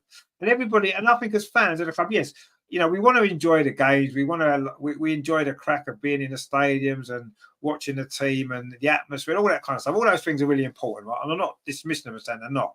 But at some point, we've got to demand more from the club and the team. We've got to demand that, because if we don't, this is where this is what drives it forward, isn't it? If the fans are happy just muddling along and okay, yeah, we finished second or we finished third or we reached the semi-final here and there and this, that, and the other, then the owners of the club have got no real ambition. If people are still turning up, buying tickets, buying merchandise, buying the shirts, all that kind of stuff, which Arsenal do very well in all those type of things, don't we? The club, the owners of the club aren't going to think, well, we don't need to change anything. The club's ticking along nicely. The money's coming in. The fans are happy. Happy days. Why disrupt all of that? Why make changes, right? And if we allow that to happen, that's going to happen, isn't it? Whereas if we as fans turn around and say, at a certain point, we say, actually, no, this isn't good enough. this isn't acceptable for Arsenal. We need to be winning trophies now. We need to be showing something more substantial to show for the efforts that the team are doing. And if we then put that pressure on the owners, that's when a club will make changes, because the fans have got all the power. We don't realise that we have. Everyone thinks, well, the players have got the power, the manager's got the power, the owners have got the power. No, us as fans have got the power, because without us, there's no club.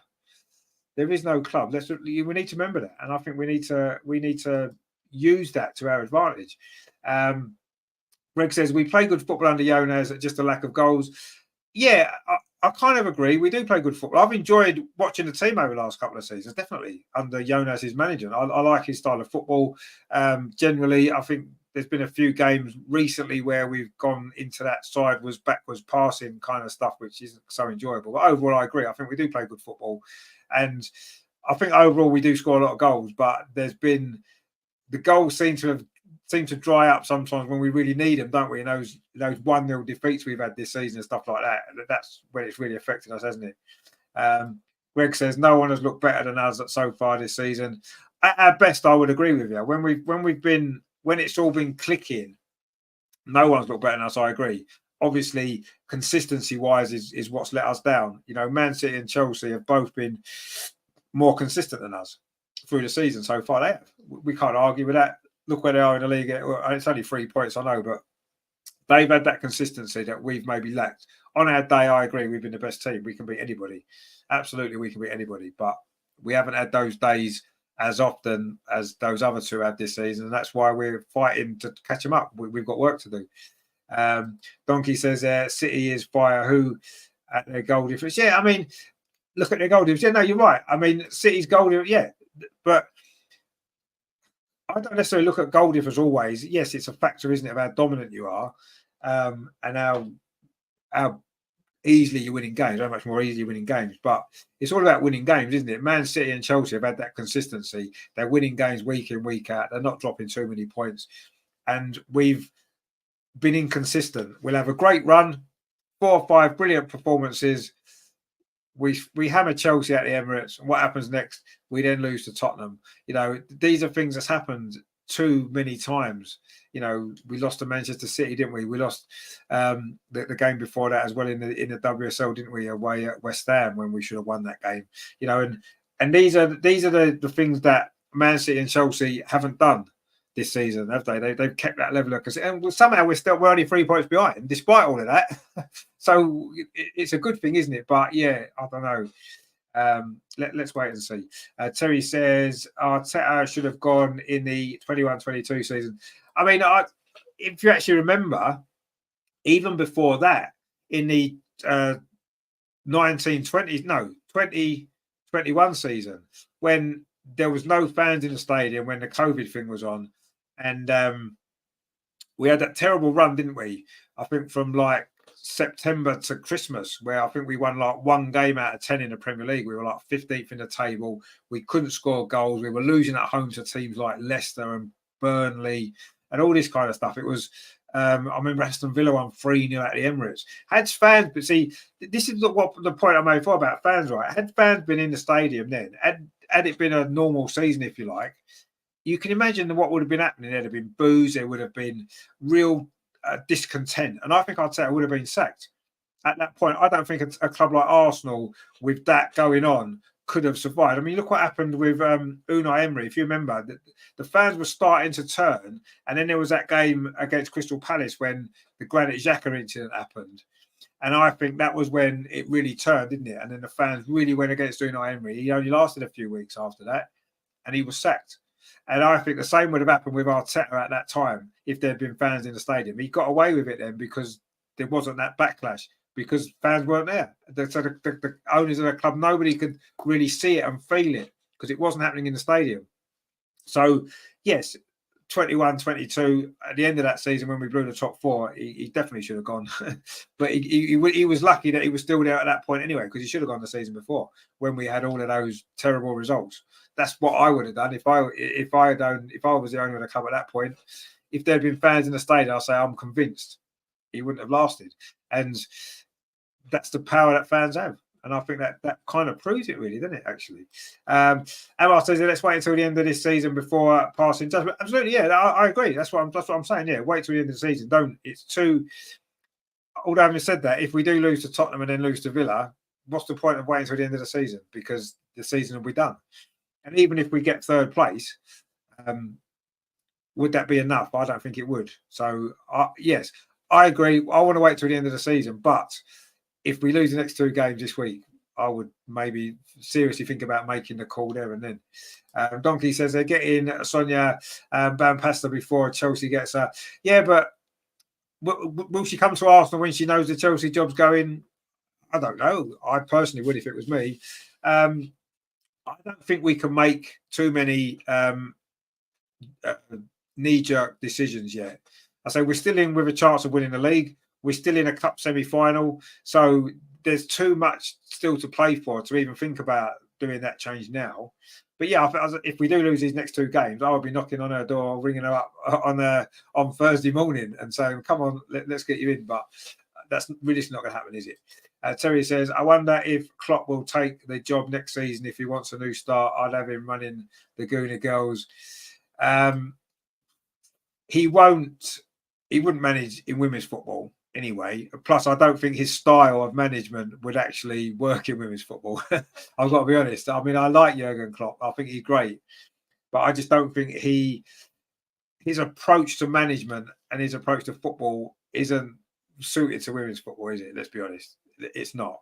And didn't he say he wanted a break away from the hustle and bustle of management anyway? He's done that before, hasn't he? He's done that every club he's been at. He's left. He's never been sacked, by the way. He's always left, and then he's had a break, and then he's come back and took on a new challenge. And I think he'll do the same. I think he'll have a year. I think he'll have a year out, maybe, and then he'll be refreshed, and he'll come back and look. He won't manage in the Premier League again, I don't think, and he certainly won't manage in women's football, not unless he completely changes his whole philosophy and everything about him, his personality. It just wouldn't work, would it? You can't be how Jurgen Klopp is and be a manager in women's football. If you look at all the managers that there are, particularly the male managers in the women's game, you look at their personalities, how they are, they're complete opposite of Jurgen Klopp. And I love Jurgen Klopp, but he's, and I'd love him to be the Arsenal men's manager, of course. But no, he's not quite cut out at the moment, I don't think, to be a women's manager. And I said he doesn't want to manage anyone else, I think. Yeah, at the moment he doesn't. Yeah, he's going to take time out. However long that is, a year, 6 months. I'm sure as soon as a big job becomes available, what's going to happen is he's going to get linked with them, and I'm sure eventually a job will come up. He'll be linked with, and he'll be like, "Actually, yeah, I'm ready now," and he'll take it wherever it is. If it's an international job, it won't be in a Premier. I don't think it'll be in a Premier League. I'll be amazed if he managed another team in the Premier League later on in his career. I'll be amazed. Terry says it's a totally new challenge for him, which he would love. He would love bringing Klopp and make him king of the Gooner Girls. Yeah, it just won't happen. It just won't happen. I'd like to see him become manager of the Arsenal men's team, but I don't think it would work in the women's team. Sorry, I don't. I think there's more kind of appropriate people. Donkey says he looks like a deer in the headlights when doing press conferences. No demeanour for a big club, more like a manager for MK Dons. I mean, you're talking about Jonas. I think the thing with Jonas, what I would say, and I can kind of see your point, when he does his press conferences, he does interviews, he thinks about the questions very deeply, and he wants to give a detailed answer. He doesn't just dismiss questions with a throwaway answer, does he? He's very thoughtful, and he thinks a lot, doesn't he, about what he wants to say and how he wants to approach the questions. And I kind of think that's a good thing to have. A lot of managers are too reactionary. We've seen it with Arteta, haven't we? How reactionary has he been at times after games? And I think Jonas is very calm, he's very collected, and he's very thoughtful. And I kind of like that. I think that's a good trait to have when he's in public. Behind the scenes, we don't know, do we, what goes on? We've seen him get quite agitated. He's had a lot of cards on the sidelines. He argues with referees a lot, with the fourth official and stuff like that, doesn't he? He's very vocal in that kind of thing. And I can see him being quite, with the players, I can see him being quite like strict with them and tough on them. And I think that's what you need to be. We don't know that because we don't really see what goes on, but I just get the feeling from him. But I like him as a person. I think he's great. Is he quite good enough to take Arsenal to that level? At the moment, there's question marks. Of course there is. Absolutely question marks. And I said, after all, he's taken us to a Champions League semi-final and consistently selling out the Emirates Stadium, which ain't bad. Yeah, the Champions League semi-final thing was incredible. Last season, to do that with that squad that we had was amazing. What a achievement that was. Yes, it's only a semi-final. We shouldn't be happy with that, but I think in the circumstances, we have to be. Selling out the Emirates, is that just down to him? No, I think it's been a great effort from the club as a whole, the marketing team, the way it's been marketed, and also as well, obviously, the fact that the players are so likable as well, aren't they? Let's be honest, their players are very likable, aren't they? And it encourages people to want to get involved and support them. And I think, yes, he's brought a lot of those players in. So, yeah, that's got to get credit for that. I'm not dismissing his part in that, but I think selling out the Emirates Stadium is more to do with Arsenal standing as a club in women's football. The marketing of the club itself, I think, has been brilliant. We've really cashed in, haven't we, on the Euros, and that's a great job from the club. And I think we would have done that, whoever the manager was. But now to maintain that, and I said this before on the show a few weeks ago, that if we're not winning enough games, if we're not winning these trophies, how long will we keep selling out the Emirates for? I don't think we will. And I think that's going to be something that happens as well. And if the crowds do drop down, if we are suddenly getting 15,000 at the Emirates because we're losing games and we're not winning trophies, that's when the club will act, wouldn't they? If we got to that point, if he hasn't already acted before then. So at this moment in time, I think pretty much any manager at Arsenal would be selling out the Emirates. The team would be selling out the Emirates. And yes, Jonas has been there at that process, and he has to take credit for that, of course. Terry says, having no fans in the stadium saved his job. Yeah, absolutely. I agree. I think it did. In Arteta's case, definitely it did. But we'll never know for certain, but I believe that's the case. Amar says to Donkey there, who you reckon could do a better job? I mean, it's a decent question. Donkey says, yeah, I'm pretty good on Football Manager. Oh, well, yeah, I mean, football is slightly different, isn't it, I suppose? Amar says, in real life, computer goes out. No, I mean, let's be honest, right? We are Arsenal women. We are the most successful team in women's football history in England, throughout much of Europe, actually. Any manager would take the Arsenal job. Absolutely, any manager. We could approach any manager in the world, and they would. I would say 99% of them would take the Arsenal job if they were offered it. Honestly, I believe that they would. So we can get pretty much anybody. There's no excuse to say we can't get anybody else. We can. Would Emma Hayes take it? I don't. She's not going to, obviously, now she's got the American job, but you know, can you imagine Emma Hayes, of course, with her Arsenal history as well, what she helped us win when she was a coach at the club? It was almost a natural, and that obviously that's why she's so salty about Arsenal. We know that, you know, she believes that she should have been the Arsenal manager, maybe after Vic Akers.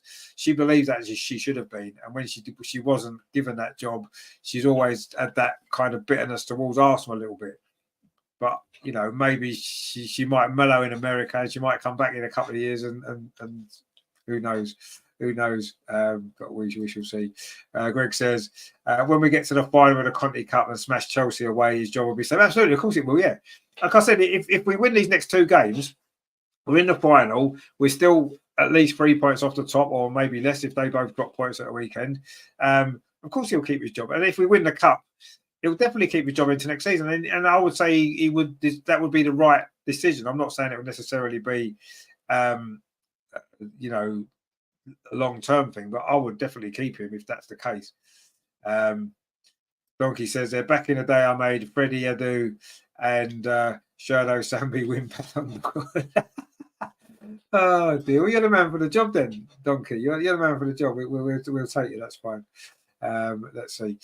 Terry says there, Greg, you speak poetry. Oh, has he gone there? I can't get the comments up. Greg says, you speak poetry in motion.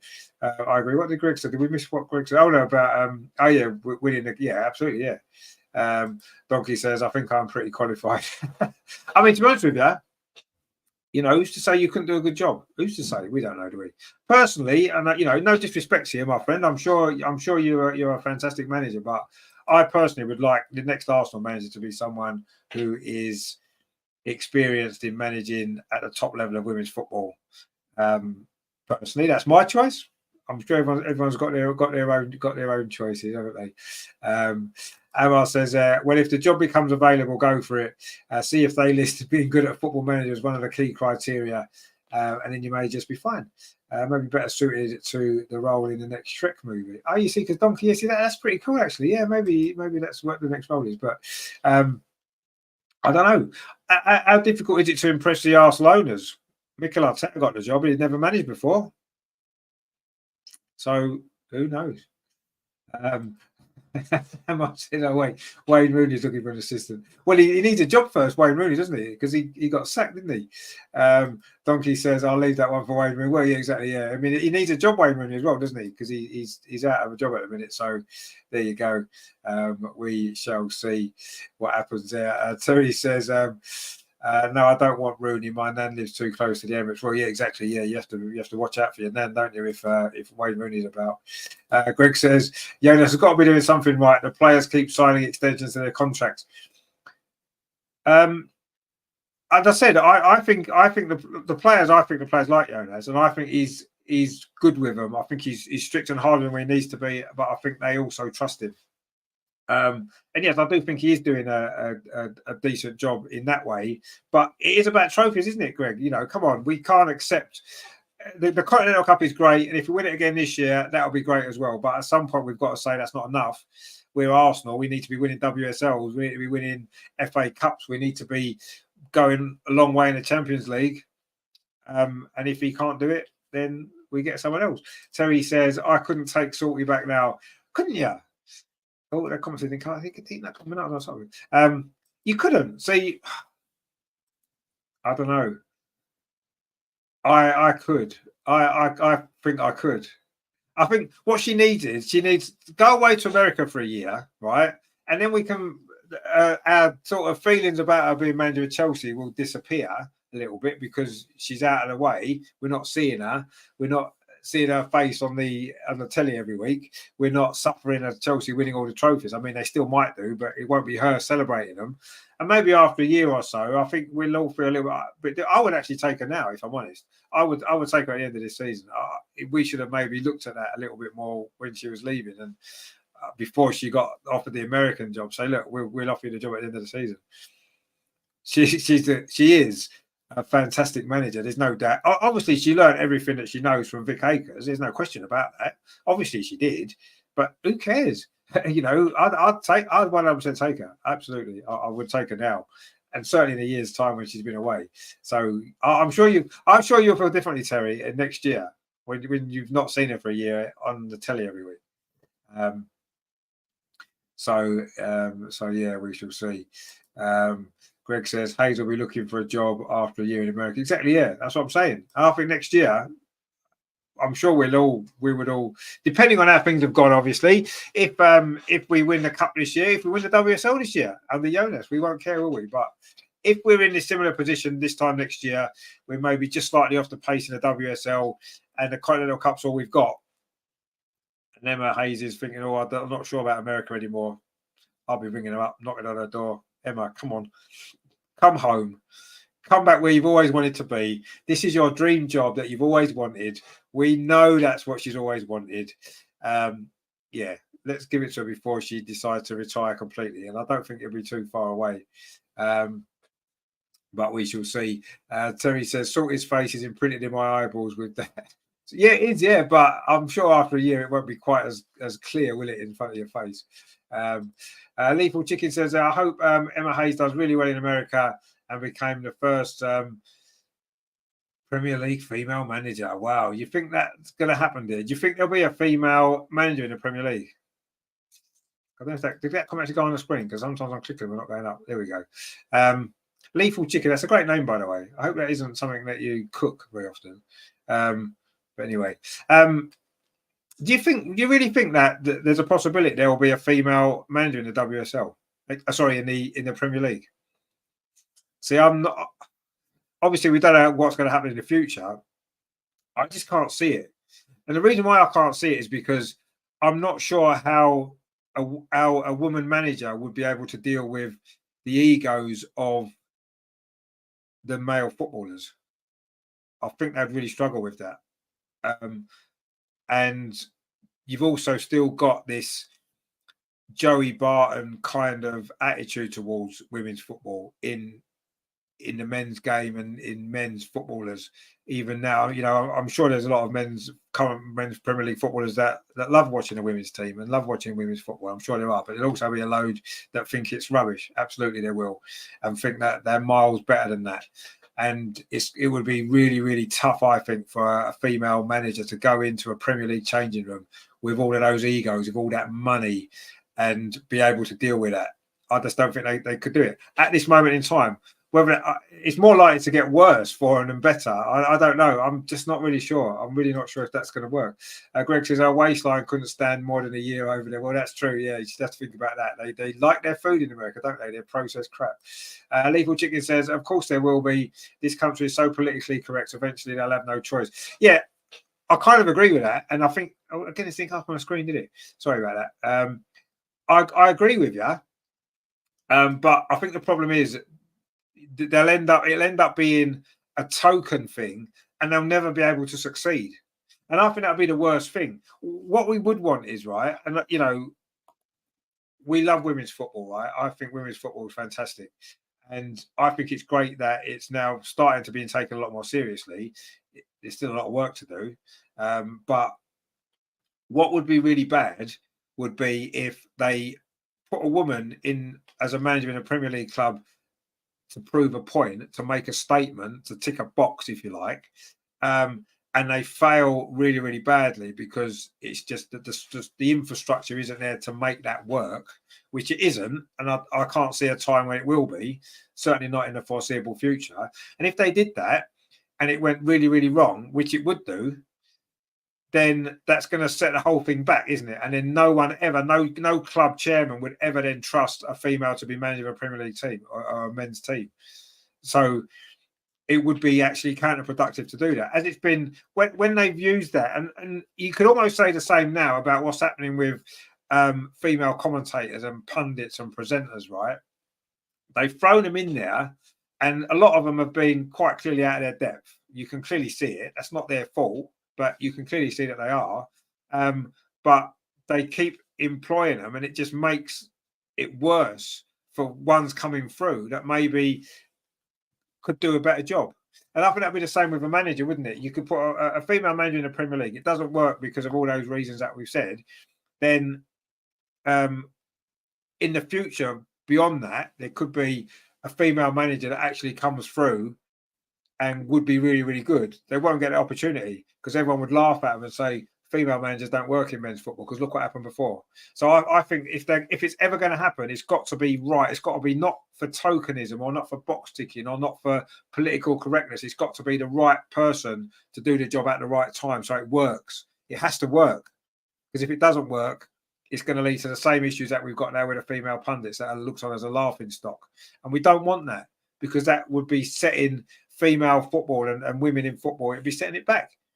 And we can't allow that to happen, so that shouldn't happen. It can't happen until everything was right for that to enable them to succeed in that role. And at the moment, that's never going to happen. It's impossible for a woman to succeed managing a Premier League team. It just would not work at this moment in time. I think lots and lots would have to change. But I agree. I wouldn't be surprised if it happened as a gesture, but I think that would be totally the wrong thing. Absolutely. Terry said even Alan Ball couldn't handle 22 millionaires in the channel. Exactly, yeah. And a lot of managers can't. A lot of male managers who've had experience of dealing with men footballers, can't deal with it. Couldn't deal with it. I just don't think it'll work.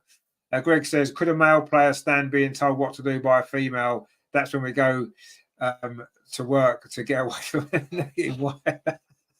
I mean, that is a sort of a. I know you made that as a sort of a jokey comment, and I kind of get that, but there will be elements of that. Absolutely, there will. You've got the Joey Barton kind of people that would look at it, and there'll be players in there, right? millionaire footballers that have won Champions Leagues or have won international tournaments, right? And there'll be a woman who's played maybe top level women's football will be saying whatever it is, and there'll be male players that will say, "What do you know? What do you know about it? You know nothing about men's football. You've never achieved anything in men's football." Right? And how can they possibly deal with that? What can you say? You can't really say anything, can you? They wouldn't have a comeback, would they? Because they've only managed or played at women's football. And when that's changed and women are doing it all the time, it'd be different. And maybe they will be taken more seriously. But at first, they won't be. Unless you've got someone who's got the right character to deal with all of that. And maybe Emma Hayes is the one to do it, but she still wouldn't succeed. Absolutely not. Because men footballers would not take Emma Hayes, not a majority of men's footballers would not, Premier League footballers would not take Emma Hayes seriously. They would not. And I think you maybe need to start seeing it more in maybe non-league level first, getting women in charge of men's teams at lower level and seeing how that works out before you start throwing them into these multi-millionaire egos that, you know, think they're the best thing to happen in the world. It just won't work. I'm sorry. It won't. As much as we want to believe that football has moved on, there's still that massive element of that in it, and it's not gonna happen, is it? Unfortunately, Donkey says not much difference from the men's pundits. Then look at knobs like Carragher. No, I agree, but people will suffer Carragher and Neville because they've played at the top of men's football, whereas they won't take necessarily the women that's played at the top of the women's game. Because I mean, I get involved in quite a lot of debates on social media about women's football. And there's a lot of men that just think it's crap, think that it's not relevant, it's not worthy, and that England Lionesses winning the Euros doesn't mean anything because, well, it's only women's football. It's not elite level, but it's elite. Women's sport at the elite level is still elite sport. Is it as good? Is it as, I don't want to use the word good because that's the wrong description of it, but is it the same as elite men's sport? No, of course it isn't. And you can say the same about any sport, couldn't you? You've got Serena Williams, right, won all those tennis tournaments in women's tennis, right? And would it be right to turn around and say, well, her achievements are not as good as Novak Djokovic's achievements because he won it in men's tennis? You can only win at what you can play. If you're at the elite of your sport, whatever sport it is, whether you're a man or woman, if you're playing the elite level at your sport, there's nothing higher. And if you win at the elite level, you're the best that there is. And women's sport, the elite women's sport is elite sport in the same way that in men's elite sport is still elite sport, isn't it? They're both the same. They're both on the same level. But obviously, men's sport is different because men are faster, they're stronger, all those sort of things in the physical sense. But it's still elite sport, whatever you look at it. But it's got to be seen like that for a lot more. It's got to be recognised like that a lot more across the board before we can even start to have conversations about women managing the Premier League. It just will not happen until we get to that point. Terry says, absolutely, Greg answered the question spot on. Well, I don't know. I wouldn't necessarily say that that's necessarily the point. But yeah, I mean, obviously there is an issue, isn't there? With that. Still, there's a massive issue with the way women's football is still viewed. And it's changing because of how successful it's been. But there's going to be some people that, no matter what happens, you know, even what will happen is, I'll guarantee you this, right? We'll have another sellout at the Emirates on Sunday. And people say, no, it's because the tickets are cheap. It's because they give tickets away to schools and this, that, and the other. They also sell tickets. And the tickets now are more expensive than they were. When I was at the Emirates 2 years ago, there was 5,000 fans there. Those tickets cost a fiver, right? A fiver it cost. To go to the game at the weekend, I think it's 12 quid. So the prices have gone up, and yet the crowds have got more. So it isn't to do with cheap tickets. It isn't to do with any of that. It's to do with the fact that people actually enjoy women's football because it's great. So that's the real reason. But anyway, Terry says there, what about halfway through the season they have kids? Yeah, but what you got to think about is, right, it's a bit like, you know, how many, I know that there are younger men's managers now, isn't there? Obviously, Mikel Arteta was he 40 when he took the Arsenal job? Might have even been in his late 30s, right? But most of the managers are older, aren't they? And it'll be the same with women. It'll be women that have probably had kids already previously, and they're older in their career, aren't they? Older in age, they might be in their 40s, in their 50s, and stuff like that. Like Serena Wiegmann, for example. They're not going to leave halfway. She's not going to leave halfway through the season of a baby, is she?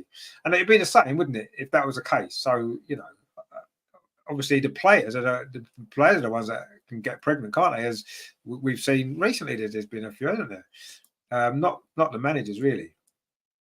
Terry says there, how would they react getting called all sorts week in and week out of home and away? Yeah, exactly. There's so many aspects to it that at this moment in time it just wouldn't work. Absolutely not. But in the future, who knows? If things change, if society changes, then maybe it will. If the culture in football changes, although I don't really want the culture of football to change too much, because I kind of don't enjoy the fact that men don't seem to want to be able to enjoy women's football, but the culture in football is actually quite good, I think, overall. But yeah, there are still aspects that could be improved, shall we say, before we get to that point where there's going to be women managing in the Premier League. But going back to the original point, I would take Emma Hayes for the Arsenal women all day long. Absolutely, 100%. I would have done that a while ago before she took the American job personally. But there you go. But yeah. Anyway, we've got a little bit sidetracked, which is fine. I love getting involved in your comments as well and stuff like that. It's always good, isn't it? It's nice to get to your comments on as well, which is good. So, but yeah. Anyway, the fact is, it's a big week for the Arsenal women, isn't it? A really, really big week coming up. 2 massive games that we have to win. They're both at home, both in the 2 different stadiums that we call home now. The Emirates, of course, on Sunday against Tottenham, Meadow Park on Wednesday against Aston Villa in the Continental Cup semi-final. So yeah, a really big week. We're hoping for 2 big wins. Some are predicting bigger wins than others. I'll just be happy to win both games, but yes, if we could score a few goals and have good performances, that would be fantastic, wouldn't it? So that's been a little bit of a different show this week, wasn't it? Due to various circumstances going on, but we got the show done. It was good. I enjoyed it. I hope you guys enjoyed it as well. Please give us a like as well. Now I'll be back, of course, on Sunday. The game kicks off at 12:30 against Tottenham, so I'll be here at 12:15 with the usual stuff. We'll go through the team, see what Jonas has picked. It's always exciting, isn't it, to see what Jonas has picked. So I'll be at 12:15 for that, so please join me because that is going to be great. Monday night, of course. How can we forget the Arsenal winner in action away at Sheffield United? That's a game we should win quite comfortably, isn't it? But I'll be here for that one. So that kicks off at 8 o'clock, so I'll be live at 7:45 for that one on Monday. It's a busy week because Wednesday, as we said, we've got the Continental Cup semi-final, Arsenal women against Aston Villa from Meadow Park. That kicks off at 7:15. So I'll be here at 7 o'clock. So all these different kickoff times, all these different show times. So join me for those 3 shows. Of course, next Friday, we should have a normal Arsenal women's show back. Andreas will be back from London, hopefully having enjoyed his nice weekend. I think Emma's still on holiday, isn't he, next week? But anyway, we'll see if we can get Emma on the show, maybe. I don't know what's going to happen with that, so we'll see. But we'll have a more normal show for you next week when we'll be looking back on this big week. There's no Arsenal women's game next weekend, of course, because of the FA Cup. It's the following Friday. So we will look into that game as well because we won't be able to do our show when the Chelsea game's on. So we'll look into that game as well. So big show next week. So join us for that as well, please. Greg says we'll score lots of goals next 2 games. I hope so. And then, of course, the men's game in between. Let's just score a few more as well. So we could if you join me for all 3 of the games this next 6-7 days, we should all be able to enjoy a lot of goals together, shouldn't we? Because let's face it, there's a potential there to score some goals for Arsenal, isn't there? Let's hope we do. Let's hope we win all 3 games. So yeah, I'll be back on Sunday. Looking forward to that so much. It's always nice playing Tottenham, isn't it? But packed out Emirates, we love it. And don't forget as well, of course, Andreas will have his vlog, of course, as always. And I have to say that we said it when he was here last time. The vlogs that he's putting together for us are absolutely brilliant, aren't they? Really giving a good sample of what the atmosphere is like in the games, everything else. It's just brilliant stuff. So we look forward to that. Obviously. He'll send the videos through Sunday. I'll try and get it out on Sunday, actually, just because obviously the game on Monday, I won't have time probably on Monday. So I'll get that out Sunday night for you. So stay tuned for that because that's going to be good as well. We are enjoying Andreas's vlogs. They are brilliant. We look forward to the next one. Terry says, great show again, Richard, and well done all in the chat. Absolutely. Yep. And Greg says, great chat. Looking forward to Sunday. Thanks for good night. And yourself, thank you for joining us again. And I say for all your comments. Terry says, Emma, enjoy your holiday. See you soon. Indeed, yeah, of course. and I was on holiday, which I wish I was on holiday, but some of us just got to stay here and, enjoy the rain and the snow and stuff like that. It was actually snowing here earlier, by the way, which is mental, isn't it? It's March. March is meant to be spring, isn't it? March, April, and May are spring. It's supposed to be staying lighter later, and suddenly today it's been absolutely hammering down with rain. There was bits of snow. It's just ridiculous, isn't it? Why can't we have some nice weather? Why can't we find a way to warm the planet up so we can enjoy some nice weather? We can sit out in the garden and we can go out in a t-shirt. We haven't got to wear woolly hats and bloody coats all the time. Why can't we find a way to make the world warmer rather than trying to cool it down? It's ridiculous. It's too cold as it is. Anyway, that's another matter, isn't it? We'll just have to get on with it. Weather is what it is, isn't it? But anyway, the good news from the weather has caused, I say good news in a way, it's not really good news, is it? But it's slightly good news, is that me and Paula will be doing a park run tomorrow because the football's off. My game's off tomorrow because of a waterlogged pitch, surprisingly enough. So we will both be doing our park run in the morning. We haven't quite decided what one we're going to do yet, but we'll stick a video out for it anyway. So there you go. So please look out for that video as well. So we'll be doing that as well. So we will see. Greg says, "I hope you can watch the game somewhere." Yeah, I don't know what the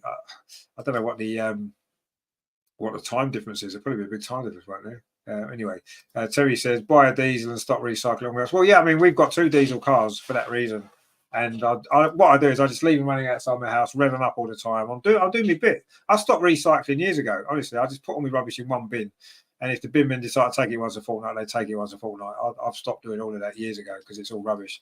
And we know it's all a scam and it's all just to make money, isn't it? And, they want us to be miserable, quite honestly. The sunshine and the warm weather makes us all happy, doesn't it? So let's get some more of that, shall we? So forget about trying to cool the planet down. I agree. Let's get loads of diesel cars out there. Let's pollute the planet even more. Let's get more and more heat in and let's enjoy it while we can. Because we'll all be dead soon anyway, let's be honest. We're not going to live forever, are we? And by the time the Earth disappears, it'll be millions of years' time. Humans would have died out long before the Earth does. So let's just enjoy it. And what more is there? Emma's on holiday, right? You've gone somewhere where the weather's nice. Why? Because it's warmer. That's what people do. You go on holiday to get warm weather. If there's warm weather all the time, you can just stay at home and sit in your garden. Brilliant. Go to the little local beach. Do you know what I mean? Be better, wouldn't it? Let's be honest. That's the best future. Wouldn't that be so much better, wouldn't it? There's all this other nonsense that they're trying to make us live by, and it's all about making them money, isn't it? It's not about anything else. But anyway, that's a different subject, isn't it? One day I might do a show actually, maybe on the other channel about all the nonsense that goes on in the world. But anyway, this is about the Arsenal women. We've got a big week, and we're looking forward to it. North London Derby weekend, always a great thing, isn't it? And it's going to be even better this because we're going to win this one. We owe them big time, don't we? We're going to do it. We're going to win. We're going to hammer them. It's going to be great fun. Terry says, 100% Richard, that's the quote of the whole show. Greg says, yeah, let's hope we get better weather. Let's hope we get better weather. We've had summer weather the last few months. Well, I don't know where you are, mate. We've had terrible weather. It's not stopped raining and snow and horrible stuff. Well, it was fairly mild a couple of weeks ago, but not exactly summer weather. I want summer.